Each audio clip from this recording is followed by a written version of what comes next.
cases of violence, property destruction and incitement, and ensure those responsible are held accountable. It has also called on the NCIC to expedite investigations into alleged hate speech and conduct that could undermine national cohesion.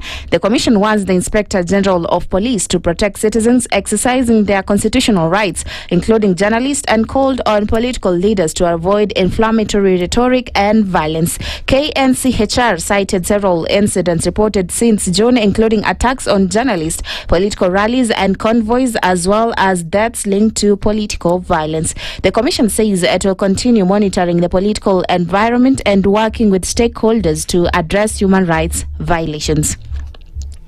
The National Police Service has ordered Kasim Abdi Sebu to surrender to the DCI headquarters in Homa Bay over violence reported in the county on Sunday. NPS spokesperson Mushiri Nyaga said Sebu is linked to the violence witnessed during a visit by leaders of the Linda Mwananchi movement on Sunday. Police says 12 suspects have been arraigned and released on various bond terms. Also directed Oliver Jauko. The NPS says it will continue pursuing individuals involved in violence and criminal activities and will take firm action against those linked to gang-related activities. Former Migori Governor Okoh Obado has asked the High Court to consider a lenient sentence after being found guilty of murdering Rongo University student Sharon Otieno. And his plea for leniency, Obado cited his age, health and the prolonged duration of the case. A report by the DCI also indicates that he has no previous criminal record. Sharon Otieno's family has told the court it does not oppose a lenient sentence, saying Obado has been supporting them financially and that they are willing to reconcile with him. The court will consider the submissions from the defense and prosecution, the family's views and the probation report before sentencing. Obado admitted during the trial that he had a sexual relationship with Sharon but denied involvement in her murder. The court is expected to rule on his plea for leniency on September 16th. In other news, Kericho Governor Eric Mutai has ended his political partnership with Deputy Governor Fred Kirui, accusing him of being behind two failed attempts to impeach him. Speaking in Kipkelian West, Mutai said Kirui was free to find another political partner for the 2027 general election.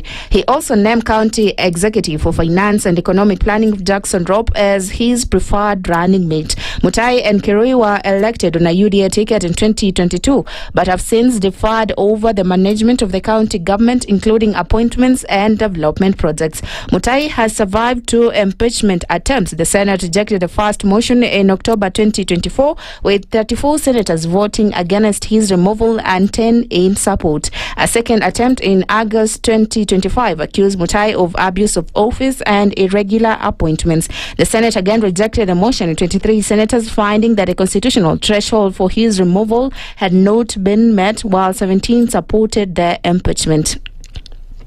Former Deputy President Rigathi Gachagua says he is willing to support a single opposition presidential candidate in the 2027 polls, even if he is not chosen to run.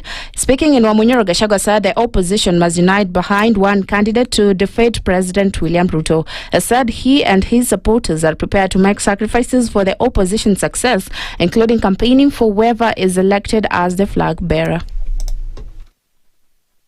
The best way to win this election, the most definite, what I hear is called sure bet, is one single presidential anchor. I'm committed, and myself and my people will make whatever sacrifices necessary to make sure we have one presidential candidate. After the identification of that candidate, if it is me, I will lead that campaign to the end. If it is not me, somebody else, I'll be the director of the presidential campaign. Now we will ananijua. See ati anijui. Anajifanya ajui lakini ananijua. We are going to work on this thing and it will succeed. And that's the news. I'm Sheila Tembur.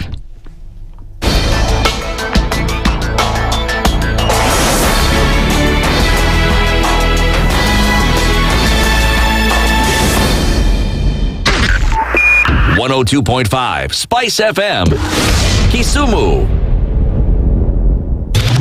Broadcasting worldwide, Spice FM. Online, mobile, and on radio. Facebook at Spice FM KE. The following takes place from 6 a.m. to 10 a.m. every weekday on Spice FM. Every time he kept on saying he wants a vibrant opposition. How does it make sense that public money has been used for everything and then they dare to sell it back to you? Why are they not giving them for free? That's how broken we are. That's how broken we are. They're being sent home now for fees. They're going to fail to prepare. We are compromising the futures of these children. This is the Situation Room, the only way to start your day. The following takes place from 6 a.m. to 10 a.m. every weekday on Spice FM. We look at the utterances of leaders who are aligned to broad-based, who are initially in ODM. We thought they stand for something. Now they've been exposed. Because we are a third world country, we are poor. And not because we don't have resources, but we have been robbed senseless. Look at the wasteful expenditure. Look at how large government lives. And we've said this is something that can be controlled. It happens in many other countries. Internally, we used to stand and tell him, boss, hii kitu ni mbaya. And you'd say, now he doesn't let me tell you. You saw the other parliamentary group meeting. People went there, sat, listened, looked at him. There was no plenary, left. The Situation Room, Kenya's biggest conversation. The following takes place from 6 a.m. to 10 a.m. every weekday on Spice FM. You have land, Dennis. Okay, your own land. You use your own money to build it, and then you sell it to yourself. But we don't want foreign troops on Kenyan soil. But surely it goes a little bit deeper. This is it. If you find a tree is withering, then you call the person who is managing that tree. Come around. Yeah, Why? Tell me what is first of all, what's the problem? Yes, what is the problem there? How do we expect ourselves to move forward as a country? The Situation Room, Kenya's biggest conversation. The following takes place from 6 a.m. to 10 a.m. every weekday on Spice FM. He is himself actually has admitted that he bribed members of parliament. So he admitted that he bribed members of parliament. Well, when he said the government, when he said that he gave the 10 million was for what? We're always quick to point faults in somebody else before you look at your own faults as a person. If it was Kanu's day, hii amuka naye leo ungekuwa umeenda mbali sana hii. So when we must celebrate you. There are 600 million people now globally estimated to be living with diabetes in the world. So it is a major health problem. It's the largest single disease rising pandemic that we're dealing with right now. The Situation Room, Kenya's biggest conversation. The following takes place from 6 a.m. to 10 a.m. every weekday on Spice FM. Presidency is fairly interesting in the sense that it will actually take us to a new consciousness. Swali zile watu hawaulizi na swali muuliza na shangala ni aje kwani huku kunaendaje? 30 billion shillings annually on travel alone in public service. A Kenyan can even demonstrate every single day of his life that Ruto must go. That is the only message of his demonstration. That is his right. That bribe blinds the eyes of the wise and subverts the cause of those who are in the right. This is the Situation Room, the only way to start your day. Mature, intelligent talk every morning. Spice up yourself.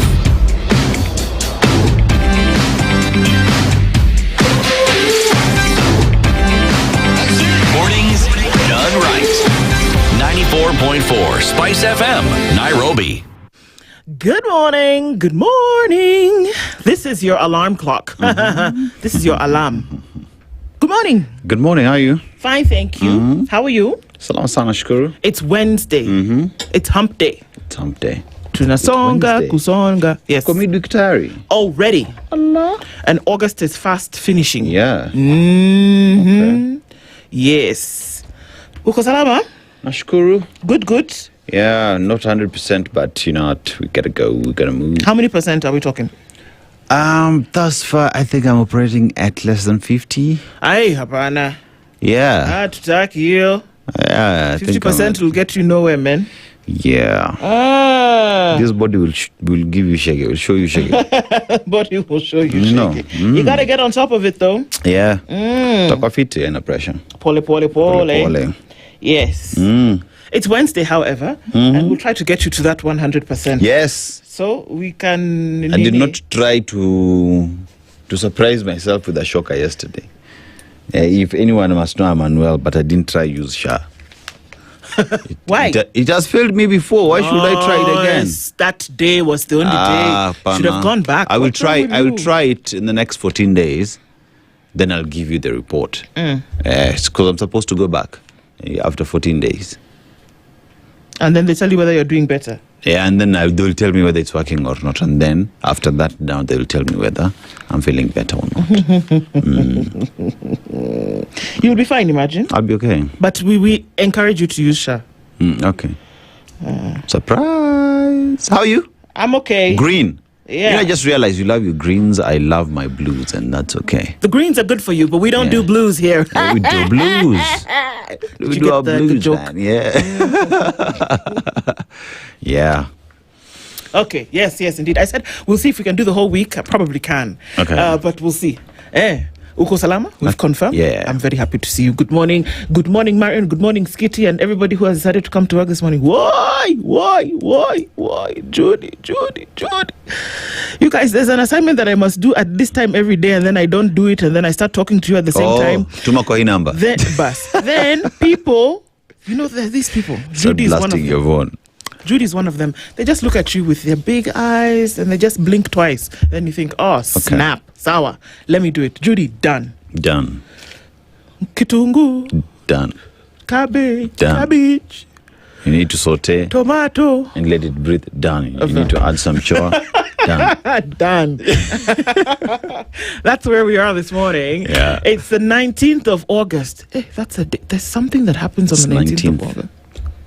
Okay, there's so many things running around in my head. But anyway, we come into the Situation Room this morning at 13 minutes after 6 o'clock. And a very good morning to everybody. Karibu sana. That little thing that you're grateful for, take it, toss it up and multiply it. Because we need to...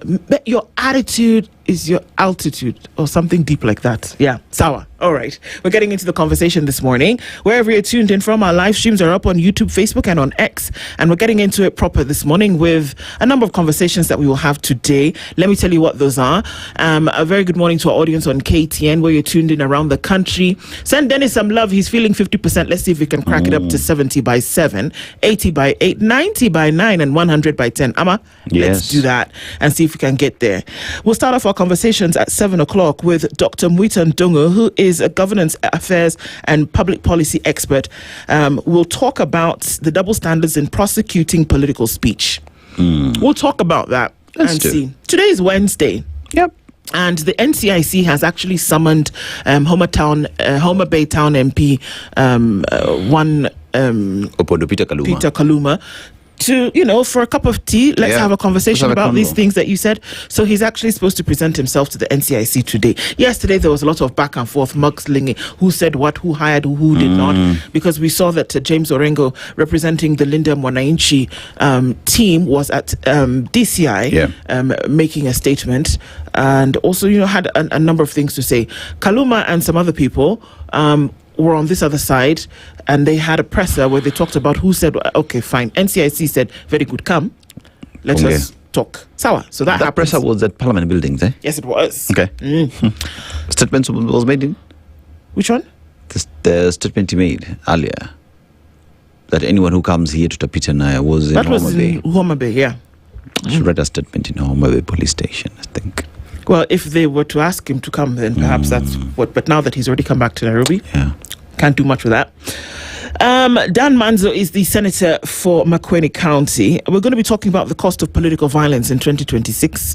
We'll look into that conversation with him as he joins us at 7.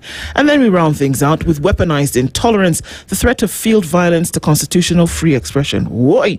Eric Odur is the Secretary General of the Kenya Union of Journalists. We're going to be looking at... When we talk about constitutional free expression, we're talking about free speech and the work that journalists actually do. Dr. Ernio Nyakundi is an advocate of the High Court and the HOD of Public Law and Senior Lecturer at Daystar University. We'll have this conversation and look at, okay, so when we're talking about freedoms, to then be able to share information, what does it really mean? Okay? So that's what our conversations look like today. Karibu Sana, thank you for joining us in the room. As we get into it today, we ask that you let us know where it is that you tuned in from, and we'll say hello to you in just a minute, while Dennis takes us to Mauritius. Yes, and today we're talking about peacocks and eagles, and the difference there is between the two. One is beautiful, the other one just doesn't care. But this is the proverb. The peacock spends its life displaying its feathers, but the eagle needs no decoration to prove it can fly above the clouds. I like peacocks.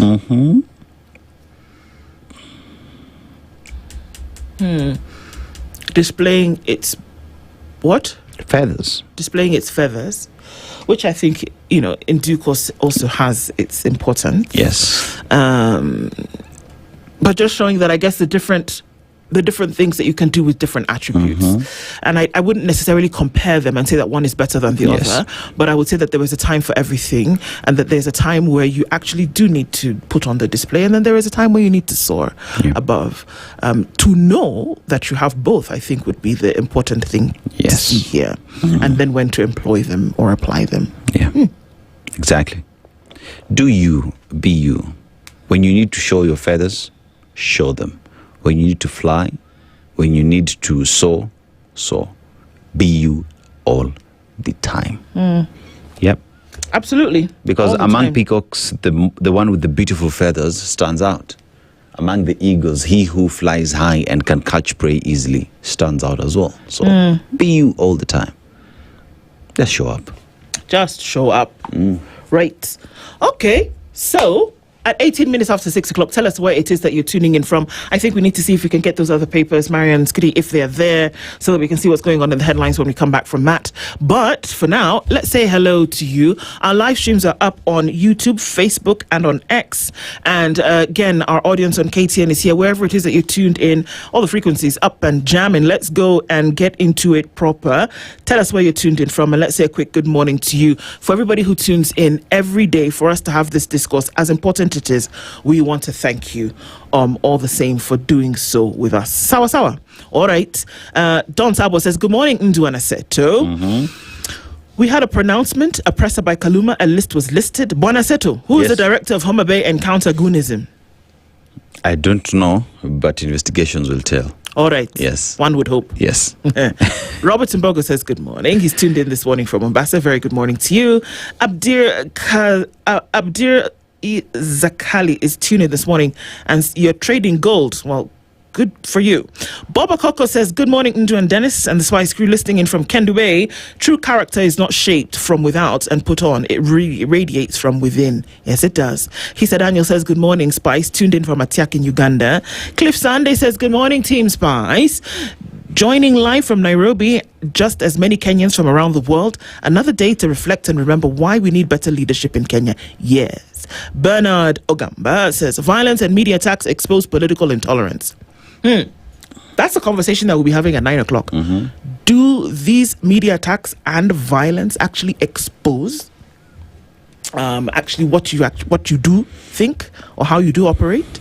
Linda Ground risks losing ODM's moral ground as Linda Monainshi claims Baba's democratic ideals. Perpetrators must be apprehended 100%. That last sentence, yes, they must. Pan-African Kenyan is tuned in this morning from Nairobi. Very good morning to you. Christina believes that media mulituangusha by giving Kaluma airtime. Okay. All's fair in love and war. Carrier Peter says, good morning from Mombasa. You can't change the past, but you can ruin the present by living in the past and worrying about the future. Yes, you can. Rogers Yangi tuned in this morning from Birikani, Voi, Taita. Rose Grace says, good morning, Nduh and Aseto, mkoaje? Kofiti. Munafanya kazi nzuri kabisa. Asante. Abundant blessings to you both. Bless And you to too, you my too. sister. Thank you very much. My princess, good morning. Last night, I wanted to hear feedback from Catholic bishops. They once said Shah owed them billions. All I could see were paid actors to come praise an ailing health system. Sasa, does that mean that the money was paid? Well, I heard there is a hospital, current hospital to be specific, that had submitted, I think, an invoice of around 300 million. They were paid 260 something. Oh, nice. So the debt that remains is 50 million. But the doctor who had raised the issue, that is Dr. Gikonyo, was called during that meeting, but he was nowhere to be, he could not pick up his phone, but had texted Nairobi Woman Representative Esther Passaris complaining about the same. So there is what the government is saying, there is what the doctor is saying. Who is telling the truth?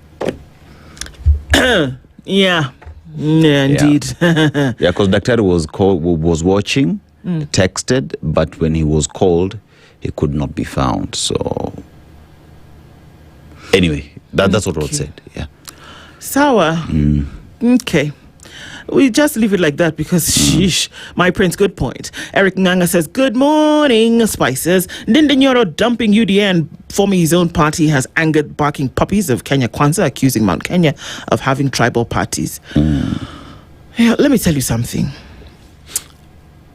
Of many things that we've done, and I think about it, that we would have to go out and shoot really early in the morning to capture the sunrise. Yeah. And so that meant that with a crew and a production that you were out, and I remember one specific time we did this in Narok County, and you had to be out like before 5 to then see the sun coming up. Yeah. And then sometimes you would be like, okay, is it this? Is it that? What is it? But let me tell you, there is a moment when it is very clear to you that the sun has come, because now everything just comes into place, and it's just for the camera to then set its eyes on that and capture the moment. What am I saying? That in the moment, all of these things will be very clear to you, and that you will have no doubt. All you have to do is get up early. Yeah. And wait. And wait. Everything that's playing about now, is it the sunrise? Is it the what? Wait. Be the early bird. Yeah, wait. It'll come. But until you see it, don't imagine that it's the sunrise. Capish? Capish? Yeah, like, you want to be the president. Sour. The constitution allows you. Let Kenyans decide, sell your agenda, for all I care. Okay. Leo says, a very good morning to you. Dennis and Aseto. Nduh and Aseto. Ethnicization. Okay, that's a new word. Of security sector. Okay, use periods and commas. Have we been done with the securitization sector? We've moved on to Kagushia was arrested by all available police. But a UDA puppet saying even more polarizing statements. All cops are unavailable to arrest. All cops are unavailable to arrest. Okay, we get you. Isaac Hale says, good morning, TSR. Me thinks if goons can threaten, intimidate, and walk away untouched, perhaps the headline shouldn't be untouchable goons. It should be untouchable impunity. Well, have a law and order day to you too. Wanda says, good morning, Nduh and Aseto, tuned in from Toronto. Happy hump day. Sometimes you just have to roll over it. Absolutely, my sis. You just got to roll over it and keep it moving. NCIC, with its budget, can't get local dialect translated to avoid this was misquoted in to avoid this. Period. Was misquoted in translating what tribal vitriol a politician spills. Okay, Leo, we see you. Look, I think that you could find at least one person, who speaks the Luo. I'm thinking. Teacher. Yeah. Teacher. Translator. You can translate. For free. That's what I was saying. I think. For free. That even one person. And you see, the reason why I'm saying NCIC. the reason why I'm saying that, having lived in Eldoret during the post-election violence, I know exactly what violence can do. I know what it means to host a family member whose house has been torched because of politics. Yeah. And if by any means someone within your community, someone within your space is fanning flames of violence, it calls upon you. I will translate, I will transcribe, and I will even explain what it means. Just so justice and violence that we saw in 2007 does not repeat itself. Yeah. So if NCIC is telling us that they can't find somebody to translate, he got a missed call from Dennis Aseto. Yeah. He can help you. Yeah. Desmond Oti says, Bwangi Juma says, good morning, Spice. How are you all this morning? Well, we're doing okay. Homa Bay leaders were not done with you yet. You are Mutanu, a voter to kill Omondi, a voter to make Kiplagat happy. This Wangi, okay. Sawa. Desmond, long time Nduh uncle. Where? Jua nikali huko ni wapi? Desmond, where art thou? Wherever it is that you are, I hope you're doing well. It's been a minute, but thank you for tuning in this morning as we get into it. Daniel Churu says, good morning, Spice FM. Sasa tumeenda wapi this thing? Stop it, YouTube. I'm sorry, but I stopped a while back listening to anything President Ruto has to say on anything when I realized that nearly everything he speaks, the opposite is actually what is true. Oi, Daniel. Okay. Yeah. Rose Grace says, Aseto less than 50% Sion Zuri Jameni. Rose, I agree with you. Wait. 50%, no, nobody accepts that. Kimi Yak says, if someone ever told me I'd have an ex like Gachagua, I wouldn't enter any relationships. But we love this ex because all he's just saying is that nothing good will come out of the Kenya Kwanzaa administration. He loves that ex. Kimiak, well done. Wanda says, Aseto sweater is looking great. I wish you a quick recovery, Aseto. A sweater. Boba Coco says, Iyo green ya Nduh ni army green. Yes, it is. That's the one we're wearing today. Vinland Saga says, didn't watch that town hall yesterday. I opted to come for an early morning summary here from Nduh. Good morning. Good morning to you too. Karibu sana. We'll look into it. Dr. Fico says, good morning, Nduh and Aseto. It's interesting to watch the Shah show yesterday, hosted by the whole government. Why would we hype it if it was working? This is it. That's the thing. Even doctors lying when their patients cry daily. Jesu. Goma. Yes, because why? If you're doing something, guess what? You do not have to say. It's like it's like that peacock. The thing just shakes. Have you seen the peacock when it's raising its feather? It just sticks. Yeah. And then it goes and then it continues about its business. I don't have to tell you. I don't have to run about and say, see my feathers. I just stand and you'll see.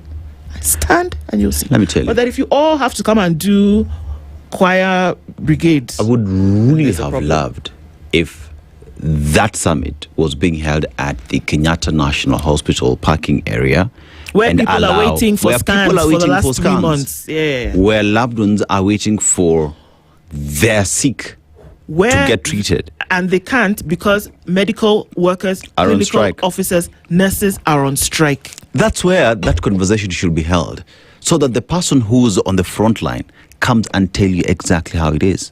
Not on red carpets, no. Not in all those floodlights, no. Not spending the money that you should actually be using to pay some of the hospitals. We need to have that at the Kenyatta National Hospital parking bay, so that the expectant woman who's lying on the floor or is sharing a bed with the other can come and tell you that facilities Somebody opened their mouth. Somebody opened their mouth and said, actually, I just said, hey, God, please just help your children. Somebody said that the fact that hospitals are owed money means that Shah is working. Tafkari higher. Let me just move on. Yeah. Because I don't want to be what? That's why you just tell them to shut up. Shut up. Yep. Shut up. Just shut up. Stanley Gasha says, good morning, tuned in from Juja Farm at the Mount Kilimanjaro view. Kaluma is no longer a pain reliever. Wow. Wow. Yeah. And Jane Kihara cut deep and wide yesterday. Yes, she did. If you listened to some of the things that she says, she doesn't come shouting, doesn't come with bravado, but she's saying some of these things just like your grandmother who would give you that advice. There's something she said. Listen to me carefully. Osana Mark says, good morning, beautiful Nduh and handsome Aseto. Kaluma is not available for NCIC, but available to address the media. He's supposed to go today, don't worry. Let's see. The same media he incited goons beat like drums in Homa Bay yesterday covered him. Drama. It's drama. That's very interesting, actually. Yeah. That they actually gave audience, that we actually gave him audience when we are the ones he beat. Oh, allegedly. Hey, if you get time, go to our driver, Walter's WhatsApp status. He was in that melee. Just be in that vehicle with him and experience it. Yeah. Then you'll understand what that means. Levi Moriasi says, good morning, Nduh and Aseto. This is Levi. I love the way you announce yourself. Tuning from Kisumu County. Ask Honorable Kaluma, mbona wanaogopa Team Linda Mwananchi? Just asking. Okay, that's a good question. Vinland says, proverb, Peacock equals Sha. Eagle equals NHIF. Sawa. Eric Orr says, good morning, guys. Good morning to you. Samuel Mwangi is tuned in this morning. Good people. I love this space. You keep disseminating hope to Kenyans of goodwill. Let's keep fighting on. Change is coming soon. Kabisa. Tibbs Muke says, Aseto is telling us to be yourself and work on your own strong suits and be aware of your weak points. Sindio? Yes. Osana says she's around. Good morning to you, Emily. Peter, you heard that a particular disease affects the brain. Did you? Yeah, somebody needs to check and see if they recovered. Okay. Mashari and Jero says, good morning, tuned in, Team Spice from Portland in Oregon. From Dar is where Mwakapele Luhimbo is tuned in this morning. It says, the health summit opening last night was a political braggadocio or a reality? You're asking. It looked staged for me. Phew. Wish you a wonderful day ahead, Nduh and Aseto. Sam says, good morning from the cold room of Ngong. It must be quite crispy this morning. Yum. Please invite Andrew Ndolo. Please, blessed day ahead. Who be that? Okay. Dr. Kevin says, good morning, tuned in from Mombasa. Nduh, tuma kwa hii number and I'll tell you the Director General of Goon Affairs, Homa Bay Police Post. I mean Goon Post. Okay. Sasa unataka nitume nini kwa namba gani? Sema tu. Toa. Toboa. Samuel. Yeah. Inaweza kuwa pending bill pia. After all, Mombasa mukona zingine, you know. Samuel says, we know who lies all the time. Okay. Mutuflani says, me, I like. I saw a t-shirt with like Kenyanisms. And I think me, I like is one of those. It was just interesting. Us. Yeah, it's a very Kenyan thing. I like Nduh's colors today. Thank you so much. Now, Aseto, anirudishe sweta yangu. Nisikia. Radhi kuna mtu alipigwa nyongolo. This is rightfully mine. I beg your pardon? I just communicated with him directly. Oh, sorry. Spoke to his soul. I'm out. Yeah. Good morning, Aseto and Nduh says, Fiery Red, a very good morning to you. Thomas Osoro says, good morning, Spice team. Good to see you. Thank you so much. Well entertained and stage managed presentation by Ruto government Jana. All lies. It was a lie, you guys. Eric Nganga says, Mutuflani, so NCIC haina ata mjaluo moja kwa the whole building for translation. Tunabebwa aje wa Kenya. Munabebwa umena. Munabebwa umena. Umena was just chilling. Rephrase. Nabebwa ufala. Good morning, Spice FM. Watching from Langata. This is Skipper. I humbly request to one day host Uncle Andrew. Who is this Uncle Andrew people are talking about? Okay, let's look for Andrew. Let's look for Andrew Ndolo. Okay. Bitter Herb says, good morning, good people. We claim to be a country of the rule of law, but are we? Isn't that just the question? Those are the things that we're asking this morning, and we're getting into it. Look, guys, that we have these conversations, and, don't ask us to say, why do... Let's talk about these things. It'll make you uncomfortable. You want to ask those questions that you want to ask, those things you're not quite sure. Let's talk about them. For the people, we're going to comfort the afflicted and we will afflict the comfortable. We'll talk about those things that nobody wants to talk about, whether they make you uncomfortable, whether you're not quite sure, in a way that we're going to get us to be thinking better, acting better, doing better. Sawa. Yes. All right. It's 27 minutes to 7 o'clock. Let's take a look at what's going on in the headlines, and then we'll continue. No, wait. I said it upside down. Yeah. Let's take a look at what's happening with weather and traffic. Then we'll come back and look into the headlines. Voila. C'est ça. Good morning. This is the Situation Room, the only way to start your day. The weather with Spice FM.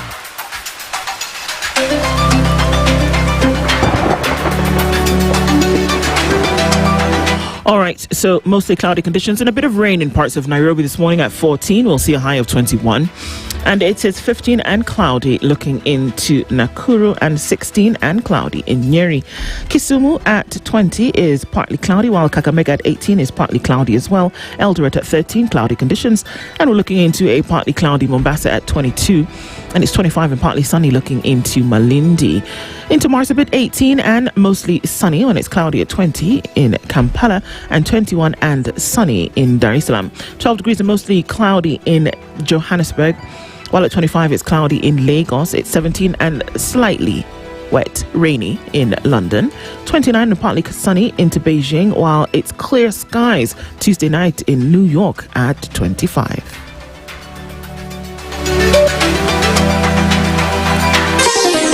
Chilled Spice.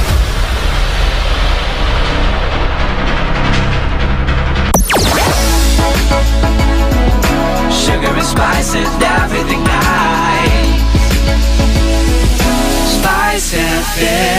Spice up your life. Traffic. Okay, so it's just starting with traffic this morning. Nothing looking too crazy at the moment on the that road going towards Embakasi, North Airport Road, touching on Outer Ring just a little bit. There is some traffic here, and on Landys Road inbound, and interestingly enough, outbound traffic is building up. It's going to touch on that junction coming in from Lusaka Road. So that's busy right about now. Let's take a look on the Thika Superhighway, where the Thika Superhighway and traffic said we are getting divorced. For the last couple of days, we've not seen anything. Not that we're asking for it, but you know what I'm saying.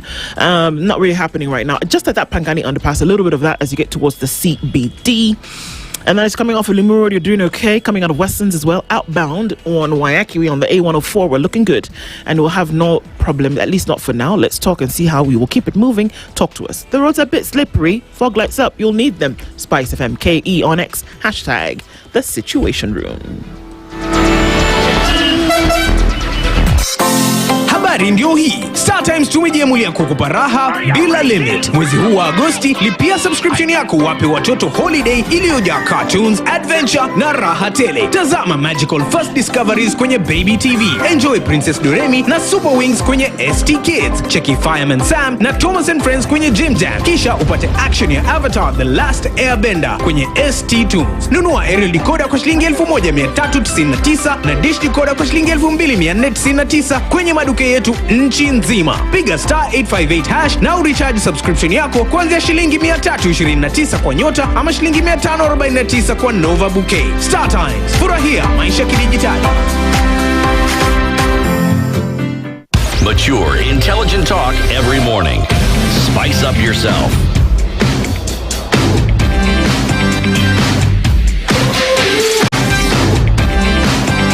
Mornings done right. 94.4 Spice FM, Nairobi. It's 23 to 7 o'clock, and we continue looking into these conversations today. Carol, umeingia kwenye mtandao. Tunakupenda sana, my dear. Very good morning to you and everybody who keeps coming into the room this morning. Karibu sana.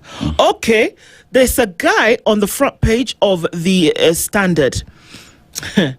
Kenya's bold newspaper. The headline is Untouchable Goons. There's a clear picture of somebody. His name is Abdi Kasim. Goons attack a Linda Mwananchi convoy at Koduogo, Homa Bay County on Sunday. And you can see that. My God, they're actually... Look, it's an up-close picture. You can actually, if you wanted to, get to know who these individuals are. You know, people, we can help you. Just, help you identify who these folks are. And then on the close-up, that picture is Abdi Kasim, one of the alleged ringleaders of the group. Yes, they posed for the cameras, they issued chilling threats, mobilized armed youth, and later celebrated online after violently shutting down an opposition rally. As Homa Bay reels from 4 deaths, dozens of injuries, and widespread destruction, the Standard unmasks the political foot soldiers accused of turning the lakeside town into a no-go zone, and exposes the powerful networks allegedly shielding them from arrest and prosecution. The scale of violence and impunity points to a brazen political militia operating in plain sight. Hey, do you remember months ago, Martha Karua said that there's a kind of like a hit squad going around, and they are known, and that she said that it is government operated, but that they can operate anywhere in the country. This is very interesting. We'll look into this story into the detail in just a minute. So did you feel a bit of a shower this morning or last night? And I'm not talking about the one that you did in the bathtub or the whatever. I'm talking about this one from the heavens, the heavenly showers. Yep. Kenyans put on high alert as Super El Nino threatens severe flooding. And already we start to see experts warn of landslides, disease outbreaks, destruction of farms and infrastructure. Tana River, Garissa, Kilifi, Mandera, Marsabit, Wajir, Nairobi, Busia, Kisumu, Narok, Mombasa and Baringo counties will be hit the hardest. It's coming. It's coming, guys. And what are we doing about it? So I think we started to feel the effects already, that we saw the temperatures dropping significantly over the last couple of days. May not have anything necessarily to do with the rain that's coming in, but now we're starting to see the moisture check in. And let's see, in the next couple of weeks, we're likely to see deluge. Sharon murder.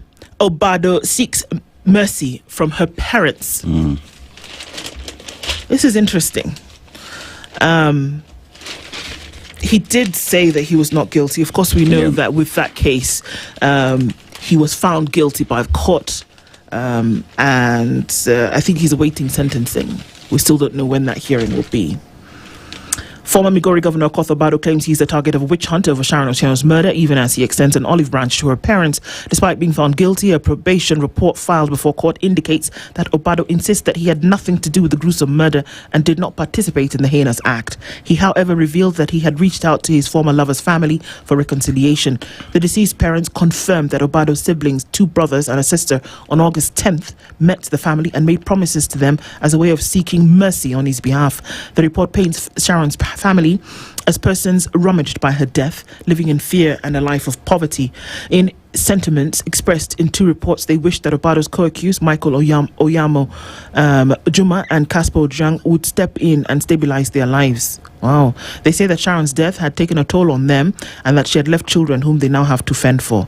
According to the report, the family had sold their property and a single cow to take care of the minors. The commitments made during the reconciliation meeting on August 10th by 2026 by the first offender's family offer a pathway to addressing these immediate needs. The family lives under perpetual justified fear of their physical safety. They are deeply vulnerable to potential retaliatory attacks or negative chain reactions following the court's judgment. Okay. So that's interesting. Yeah. It's a tricky one. State to import 25 million bags of maize to avert food shortage. Food. Goja. Yes. How many bags are we supposed to be getting from Galana Kulalu? Which would not be affected by the ongoing drought because there is irrigation on that piece of land. So how many bags should we be getting from Galana Kulalu that now we're deciding, you know what? First of all, we're not explaining why we're importing, because Galana Kulalu is expected to be bridging that deficit. Sasa kwa nini una jam? Si jam nauliza tu because if Galana Kulalu was supposed to be the solution to this, then what happened? When you have to be told, kama haiwak tuambiwe haiwak. You know what? The second former most ambassador of Israel to Kenya left the country. Yes. And one, if not the major reason why he left, was this. And he said, in his life, from back to front, He's never been stressed like that. Gaba Kobaya, as we say in Hausa, front or back. Gaba Kobaya, he has never seen such corruption. And because of that, he has just told Netanyahu, I surrender. I'm not doing again. Yeah. So you tell me now, you are here vexing in the morning and asking I'm not why vexing. they are not bringing the maize. How much have we spent in that Galana Kulalu? In billions? Yes. Okay. So now you're going to spend how much? You will spend 2.25 billion shillings to bring in 25 million bags of 90 kilograms because Hakuna Chakura. Right? Yes. A century later, Taita Tavetta's war history and sites remain untapped. Hold on to that. This May story is very important. However, it's just so people can eat. Yep. That you have to spend money so that people can eat, a staple. It's a question, but you know, it's failed rain. They told us it's failed rains. Maza, we are jokers. With a big floppy hat and shoes to boot. We are proper jokers. Taita Taveta, look at that. I love this tree. The sniper's baobab stands as a silent witness to one of the bloodiest chapters of Kenya's colonial history, the First World War. Read on that. I actually just got this book. Yeah. I just got this particular book that talks about this part of the history.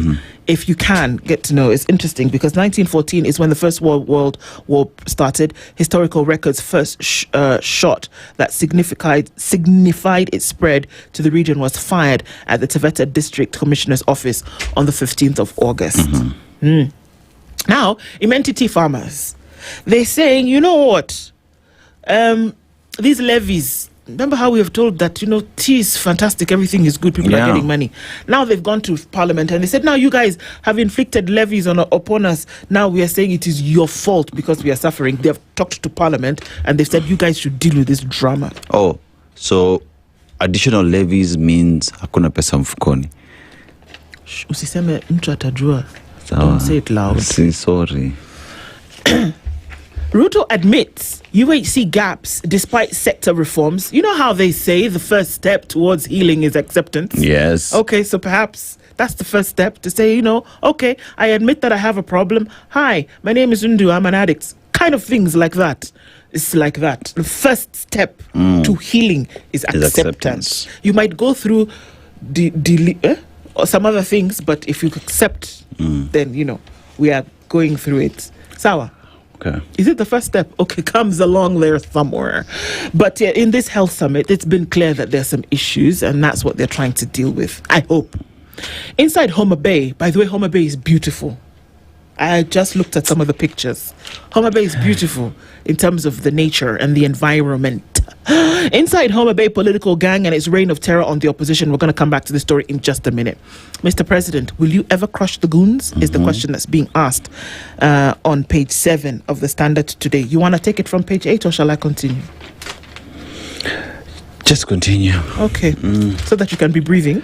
Let's just continue. All right. Inside Homa Bay, political gangs and its region of terror. Do you remember there's a time when Homa Bay was being sold for its beautiful trails and mountain biking that would be taking in that, I think it's an animal sanctuary.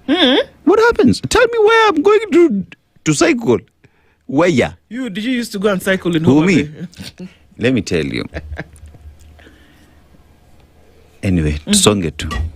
Carry on. Okay, let's carry on. Because I'm not seeing anyone who's going mountain climbing or cycling there. Wameharibu, wamechoma. Wamechoma, let's just say it for what it is. Yeah, unfortunately. They need to equally accept that there's a mistake that happened. That if anything ever happens, that wageni hawakuji. You know why? Yep. We said that our tourism is consumed mostly by locals. Is it? That's what they say. Who said? Convince locals to go. In Kenya? Kenyans consume, after COVID, since COVID actually, a lot of Kenyans are consuming our tourist products. We're traveling to Tunatembea, Kenya. Really? That's interesting. Okay, I would love to look at those numbers. Now let's look at for the locals. For a while, it was the other way around. The other way around, yeah. So you're asking me, Gaba is front. Baya is back in Hausa. So Gaba ko Baya, front or back? Do you understand? That's what we're saying. Gaba ko Baya. Confusion, Galo. Teachers demand clarity as TSC tightens social media rules. We looked at that yesterday. Teachers are saying, come on. Now, when you're saying misconduct, first of all, can you establish what misconduct is so that when we're doing this, we know that whether we're teetering on the fence? This was interesting yesterday. EACC put out this thing and they told us how they have arrested 9 people in a fraud. You guys, the irony is slapping me. Yeah. And let me just tell you, Treasury is where the money, your money is kept. Our money. Yes, your money is kept there. So they're the ones who say pay here, pay here. They actually are the ones who make the budget. So now some people now you see, even all this donor funding, when it comes to the consolidated account, then Treasury actually is able to be, it knows where this money goes. Now, these guys, there's a fraud. It's alleged that these people, the 9, in the Rural Outreach of Financial Innovations and Technologies program at the National Treasury, it's like they opened the cookie jar and then they bit the cookie kidogo to the tune of 1.75 billion shillings. 57 billion shillings. Fraudulent disbursement of this money from the Treasury Development account to the program, which was funded by the International Fund for Agricultural Development, otherwise known as IFAD. Hey, so in a statement read Tuesday, Director of Investigations at the EACC, John Lokoloi, said investigators had established that the money was channeled to 23 private entities because, there's no reason why a private entity should be the recipient of this money unless you are being paid in the project, and then there you would be under a salary, right? Right. But this was not the case. What happened after that? It compromised 15 business names and 8 companies for goods and services that were never supplied. Yani, hewa. Like you see, you can see the air. Yes. Supplied so for that. the air they supplied, they were given the money. So Yes, supplied. like that emoji for the cloud. Yeah. Yes. Do that again for my pleasure. That's what they supplied. Apple to the tune of 1.57 billion shillings. I'm telling you, theater of dreams, Gotta my love friend. it. So EACC said, hey, Ace, excuse me, come here for a minute. It's not your money. Come and tell us how this happened.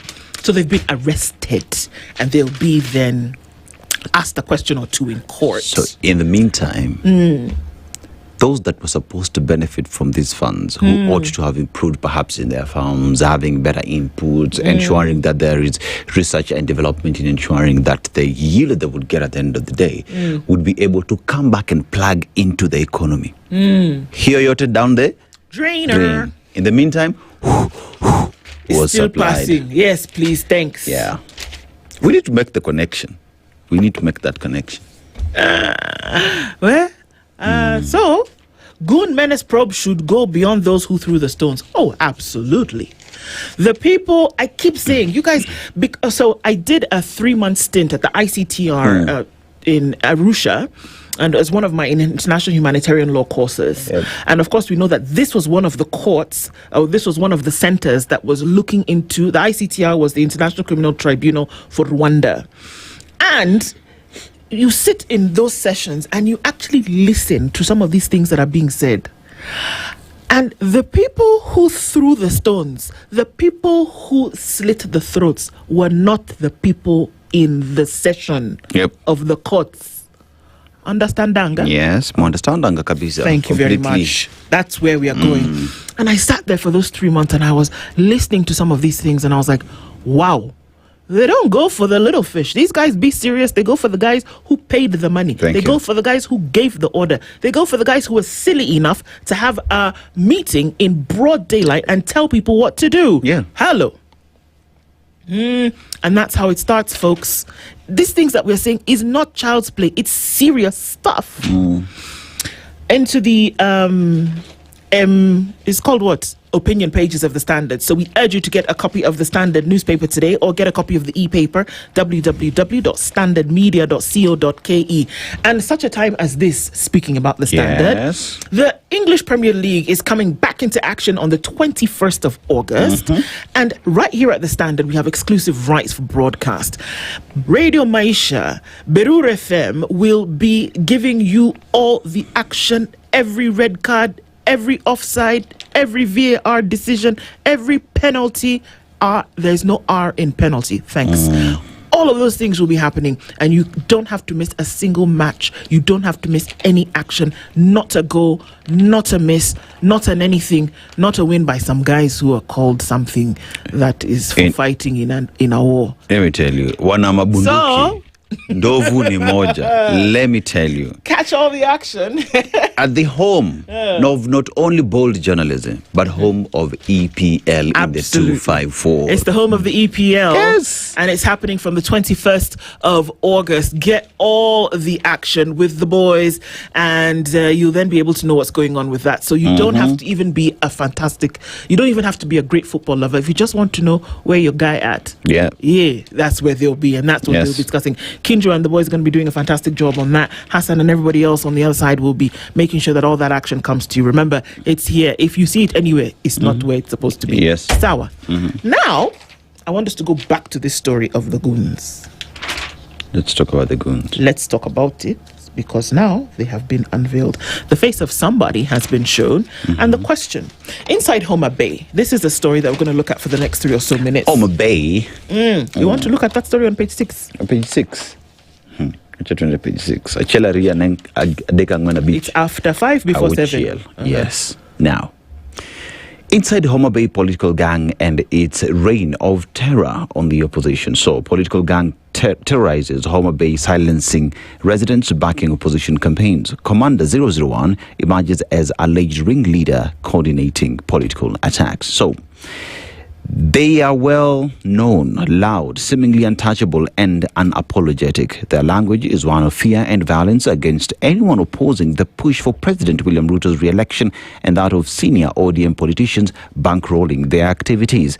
To residents of Homa Bay crossing their path, all promoting an alternative political worldview is enough to attract a life-threatening beating, insults, and threats. They are unafraid to hide their faces from cameras and have issued threats on social media as security agencies join other Kenyans in watching the online bravado of what appears to be an organized political gang. Ahead of Sunday's bloody Linda Mwananchi rally, they posed for cameras, issuing threats and daring the opposition to set foot in Homa Bay. After the chaos, they paraded themselves again on TikTok and Facebook, celebrating what they described as a successful brick wall they had established in Homa Bay that prevented the leaders from addressing residents in the town. But still, they are roaming free, bragging publicly and flashing the two-fingered sign symbolizing support for the re-election of President Ruto, Governor Gladys Wanga, and Homa Bay Town MP Peter Kaluma yesterday, as the death toll from the brutal attack on the Linda Mwananchi convoy rose to 4 after the body of another man was found in the thicket of Oyugis bearing stab wounds. Some of the goons believed to have participated in the attacks while in a celebratory mood on the social media. An investigation by the Standard has unearthed the faces of some of the notorious goons who were at the center of the plan to scatter Linda Mwananchi supporters and block the leaders from accessing Homa Bay town. Okay. I'm going to say something and I'm going to apologize in advance. Okay. Go. Permission granted. How dumb do you need to be to perpetuate this, not just perpetuate, but act in and carry out this kind of violence, and then go and film yourself and put it in a space where it will be permanent in terms of where people can refer to it later. Even if you delete the video, there is an imprint. There's a footprint. Yani, that day the batteries were just the power in the batteries was just enough for you to go and do the nonsense that you did in the street. Tokens were at 0.01. Then you used the 0.1 to go and beat people. Then it finished. Then you came and filmed yourself and you put it on social media. Dumb. Come on. Because what are we talking about here? Because guess what? They will find you. And if the people who's promised that Goonism will come to an end and whatever was serious, then they will be able to locate you. Let me make it sweeter for you. The Standard also reviewed several video clips showing some of the masterminds addressing the political events attended by senior ODM leaders and Interior Principal Secretary Raymond Omolo. Sources told the Standard that the operations are well known, while police sources also complained that the ringleaders are enjoying protection from senior government officials. And I have seen that clip where this gentleman was actually telling the Principal Secretary, Raymond Omolo, that you've told us to not be violent, it is okay, but also go and tell them not to try us. They should not come here and speak about Wantam, because this is our area and we will protect it. And further concluding saying, waambie, itakuwa mbaya. Those were his words. And then you left such a person to just roam around. And you see, this is in front of senior government officials manning the security sector. Police themselves, what are they saying? These individuals, we want to arrest them, want to deal with the matter, but they're being shielded and protected by senior government officials. So then remove government from this, then you understand why exactly. You remember yesterday I told you I was the OCS OCPD in that jurisdiction. Clearly, you know why. So now this uncle with his bulging muscle, they'll find you, Oga. If you had anything to do with this and people are serious about making sure that people are brought to book, I cry, because this, no. And to allow yourself to be used and say, but you know, I was just doing a job. You weren't. You were actually perpetrating violence. And let me tell you guys, this is just the thing. If you let it slide, there's no coming back from it. You have to do something about it. Good morning, 7 a.m.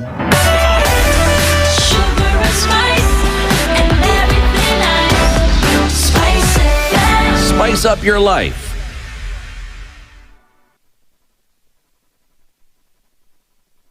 The latest news from around the world. 94.4 SpiceFM.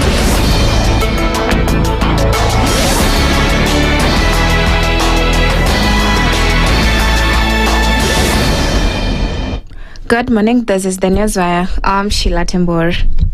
The NCAC has summoned former Deputy President Rigathi Gachagua over allegations of hate speech and incitement. The commission wants Gachagua to appear at its offices on Thursday to assist with investigations into remarks he allegedly made during public events in different parts of the country. The statements under investigation include remarks made at Gusii Stadium in Kisii on 23rd February concerning Nyaribari Chache MP, as well as comments made during his visit to Meru between 25th and 28 July. The NCC is also investigating remarks Gachagua allegedly made at a public meeting in Luanda, Vihiga County on 12th June regarding inter-community relations. The commission has warned that failure to appear could also lead to the institution of criminal and or contempt proceedings against him. President William Ruto has 6 days to publish the National Task Force on Police Reforms report. In a statement, retired Chief Justice David Maraga, who chaired the task force, said the report was submitted to President Ruto on November 16, 2023, but has yet to be made public. Maraga said the report was prepared using public funds and should therefore be accessible to the public under Article 35 of the Constitution, which guarantees the right to information. He has urged the President to release the report in full, saying it contains recommendations aimed at restoring the independence of the National Police Service, ending police brutality, and strengthening accountability within security agencies. Maraga has warned that if the report is not published within 6 days, he will take steps to make its contents public. I had the privilege, as you recall, of leading the National Task Force on Police Reforms, a comprehensive report of which we submitted to you on 16th November 2023. As you are aware, among the recommendations we made in that report is one requiring you to take appropriate action to restore the independence of the National Police Service and end the systemic police brutality and impunity. DCP Secretary General John Mathew has accused President William Ruto of using emerging political parties to divide the Mount Kenya vote ahead of the 2027 general election. Speaking during a political tour by DCP and Wiper leaders in Nyeri County, Mathew criticized the New People's Party of Kenya, associated with Kiharu MP Ndindi Nyoro. He alleged that the party and others are being formed to split the region's support and said the DCP is prepared to challenge them in the 2027 election. Mathew urged Mount Kenya residents to unite behind the DCP. These wheelbarrows that are coming up, all of them, we know them. First, we knew they are coming, and we know the others that are coming. We saw one that was launched yesterday, and we were waiting for it because we had been told that there's a wheelbarrow that is coming from Muranga. We knew that it was coming. So it does not come to us as a surprise that you have a new wheelbarrow. We actually know that there is another wheelbarrow that is coming. We know that there is a wheelbarrow that is being prepared in Laikipia, I think in Dionaika Mugu. We know there is another wheelbarrow that is being prepared from Nakuru, and many other wheelbarrows that are coming. That is your strategy number 2. And we can even preempt. Trans Nzoia Governor George Natembeya says recent incidents of violence, injuries, property destruction and deaths could potentially be used as evidence before the ICC against some Kenyan leaders. Natembeya said the violence witnessed in Homa Bay during the Linda Mwananchi movement's visit could be a warning sign of possible pre- and post-election violence, similar to what that was experienced in 2007. What happened juzi kule Homa Bay setting is the stage for another 2007. Fedheha ambayo tunaonyesha kama taifa la Kenya kwa international community ni kitu mbaya sana. Our ranking inaenda kushuka chini kabisa. Hata hapa kuna hizi vitu tunaongea. They are here and are documenting everything. Na wakati huu wakikuja kukamata mtu, sisi tunamwachilia aende akae huko. Kama serikali imegarantii nini hapana. Huwezi kuua watu hapa alafu tuje kukusaidia. We should learn from history what happened. Tumekoseana kama wa Kenya. Let us learn from it and then move forward. But inakaa kwamba watu wengine wakiona mambo ni kama imepita wanasahau, wanaweza kufanya ile makosa ambayo walikuwa na. So sisi pia tunasema kuja na msihurumie mtu kama ameorganize these crimes against humanity, watu wafanye nini? Wakamatwe tu. Meanwhile, Bumula MP Jack Wamboka has called on the government to arrest and question Homa Bay Town MP Peter Kaluma over remarks he allegedly made ahead of the visit. We just want fairness in application of the law. The other day muliona Mheshimiwa Kakusha akashikwa kama mnyama. Zakiwa kwa story, lakini Kaluma vitu amesema vitu mingi, lakini Kaluma anatembea tu kwa sababu is Mr. Right. Your Excellency the President, hii maneno umeanza hautamaliza mzuri. Kesho hii hakuna mtu mwingine atasamoniwa aende. Mimi hamuniwezi nishika. Because kama Kaluma hajashikwa, utashika na tembea. Hatuwezi kubali. Maneno Duala amesema, hakuna mahali Duala ameshikwa. Mumetupiga Homa Bay, lakini tukasema kwa sababu ya rule of law, wacha tuache serikali ifanye mambo yake. But we failed us. We almost died. And that's the news. I'm Sheila Tembur.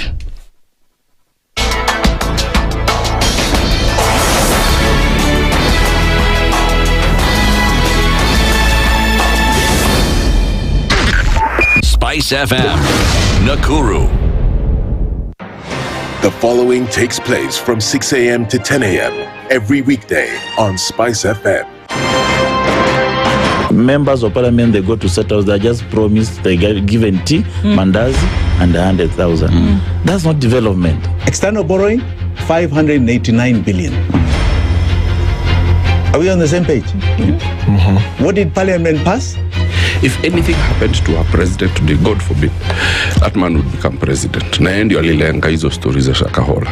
The real thing is our constitution has only one person who is accountable to us. This is the Situation Room, the only way to start your day.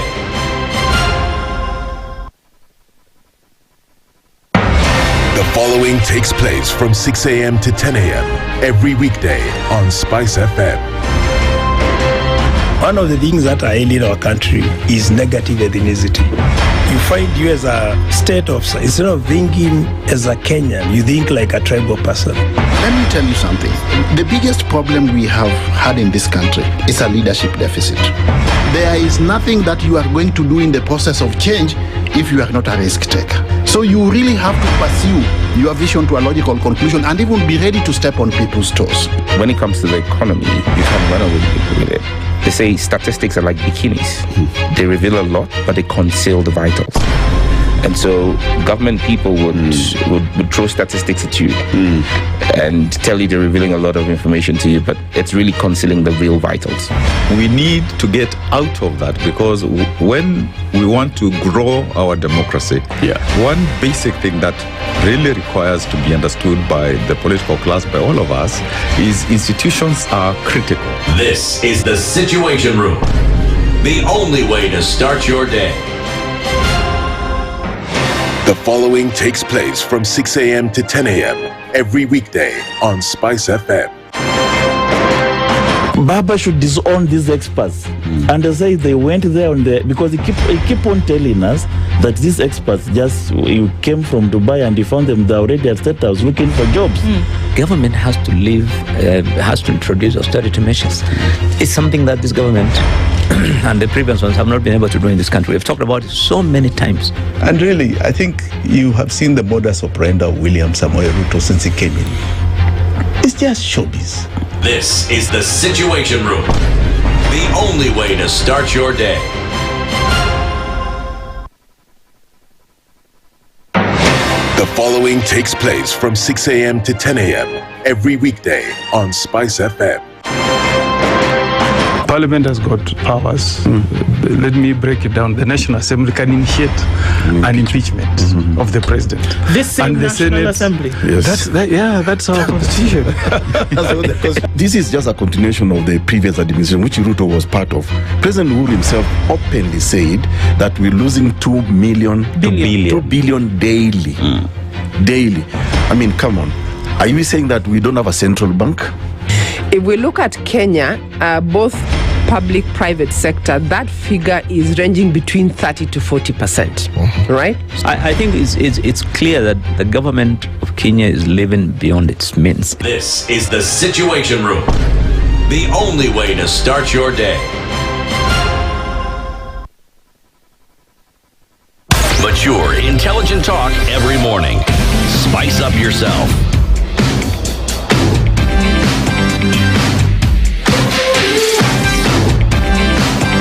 Mornings done right.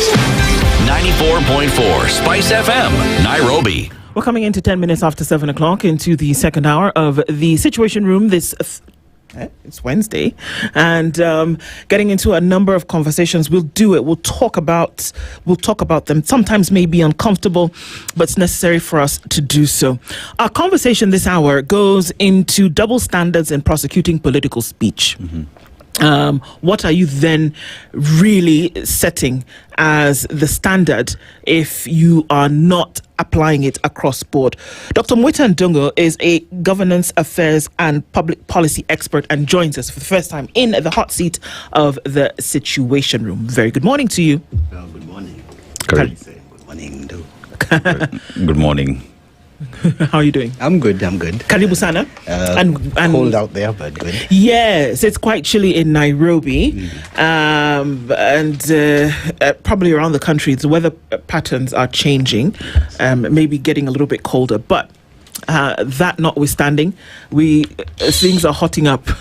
So let's talk about some of these things this morning. Before we do, you may know that we go around the African continent every week. We come back from a different country and we bring their proverbs. Right. You get to interpret the one that Dennis will share this morning. Yes.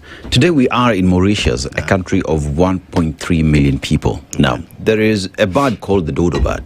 Now, dodo bird no longer exists on the face of the earth. Why? Because in the 1600s, we hunted the thing out until pretty much it's now a story. Some of us have never seen it, will never, unless you're into books, you search it for research purposes, but that's gone. But aside from that, it's considered to be Africa's strongest economy. Why? Because of tourism, manufacturing, financial services, and agriculture that they are investing, that together with their beautiful white beaches, because it is an island nation. But the proverb that you get from the people of Mauritius goes like this. The peacock spends its life displaying its feathers, but the eagle needs no decoration to prove it can fly above the clouds. How would you interpret it? Wow, that's a good one. One is everything isn't what it seems. I mean, the peacock's feathers are, I guess, for mating purposes and looking good, not for flying, because I don't think it flies that well. So to each his own strengths. That's how I interpret it. We're different in our own design, and we have our different strengths. Yeah. Well said. Indeed. Yeah. Well, so let's analyze some of these things that we're seeing. And we cannot run away from the fact that the public sentiment at the moment is that violence is being used as a tool to achieve whatever political goal, but it is unacceptable. It doesn't matter what political side you are on.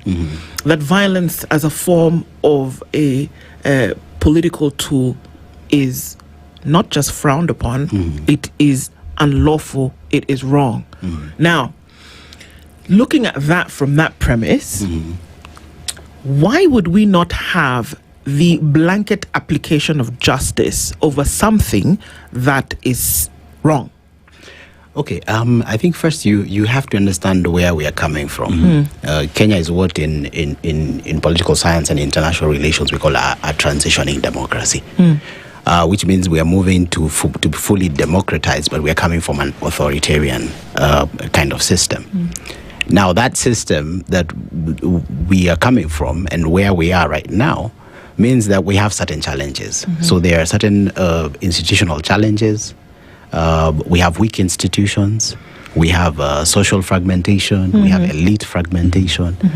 And that kind of hinders the optimization of what we need to be doing, which is nation building. The way I look at it in terms of we're a democracy that still has a long way to go. We have weak institutions, so we need to strengthen them. But apart from weak institutions, also we haven't shifted from the authoritarian culture that we are so used to into now we are a fully fledged democracy where rule of law counts. So there's that whole notion of that lack of a mindset shift. And I want to squarely blame it on legacy politicians because they're the ones who carry that mindset. I mean, if I have an idea and Dennis has an idea, why do we need to bring goons into that mix? Dennis can come and say what he needs to say, and I say what I need to say, and the public decides. So there are many issues, and in as far as, for example, equal.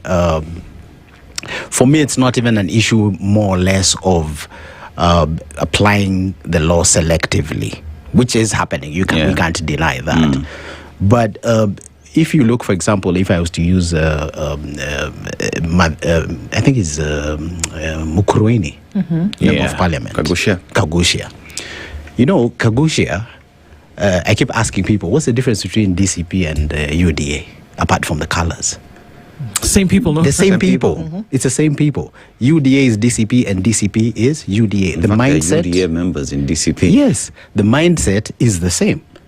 And that's why you find people like Agusha, even after changing colors, he will come and spit the vitriol that he's spitting, and he doesn't see anything like anything is wrong. And then you will see people in DCP, instead of rushing to condemn what he said, they are crying about selective application of the law. If I'm a thief, I can't cry and say I've been arrested, but thief X has not been arrested. I mean, it's of course there should be equal application. If you say, no matter what the political divide is, if you say something that is wrong, then you should actually be charged. And it's interesting, if you look at the statistics of our political system, NCIC, in the last 2-3 years or even more, only 2 politicians have been charged. I think there was Peter Salasia, whose case ended up being dropped. And then there's also some, I think some Laikipia. I think there's a Laikipia MP who was also charged. The case is still pending. There's, so you're charged. Peter Salasia, for example, the case was dropped in the interest of trying to educate people. He kind of made a plea deal, and the case kind of went away. The other one was dropped because of a lack of evidence. And that speaks to back to the institutional issues that we have. I was listening this morning, and you were just talking about, for example, they couldn't find a Doluo interpreter. I mean, that just tells you we have institutions, but our institutions are very weak. I mean, when you think about these weak institutions that we talk about, and as lawyers would say, the Constitution is very clear on these institutions and their independence at work. Where we talk of these institutions being weak, one asks the question, how independent are they? Yes, that's another thing. Have they seized their power? Because if someone understands the power they have by virtue of the powers given to them by the Constitution, they would move and just act. Because though I've offered myself to interpret. It's a very interesting discussion. The question actually should be, why are they weak? Is it intentional? Yes. I would like to say that you just rightly that you have said it, the legal framework allows for independent commissions, gives them the freedom, allows for the police to be also independent. But when it comes to the whole process of selecting commissioners, I think there's actually some effort that is actually done, and this again goes back to the fact that we're coming from an authoritarian style of leadership where we're used to controlling institutions. So on paper, many of our institutions are actually independent in quotes, but actually in reality, even if you look at, for example, I remember some time back, I don't know if it was the control of budget, claimed that she was she had been threatened or something like that. There was a case like that. But you're an independent body, you're an independent commissioner, you're an independent chair of a particular commission. So we need, first of all, when as we continue to grow and as we continue to build institutions, we really need to look at, first of all, the quality. Most of these people pass through vetting in Parliament. We really need to get the right people in Parliament so that then we can get the subsequent approvals for the right people to hold the right positions. Otherwise, we'll just keep circling round and round and not getting anywhere. Nduh, when I was in high school, the rowdiest kid in the class usually was made the class monitor.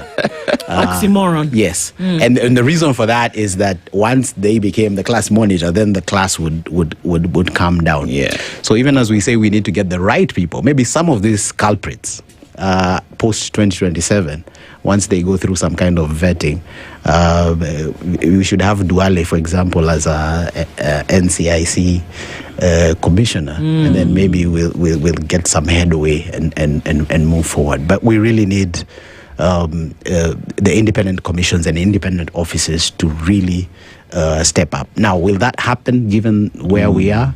I don't see it happening. As a matter of fact, I kind of see it getting more gloomy and more dark. But they say it's always darker before dawn.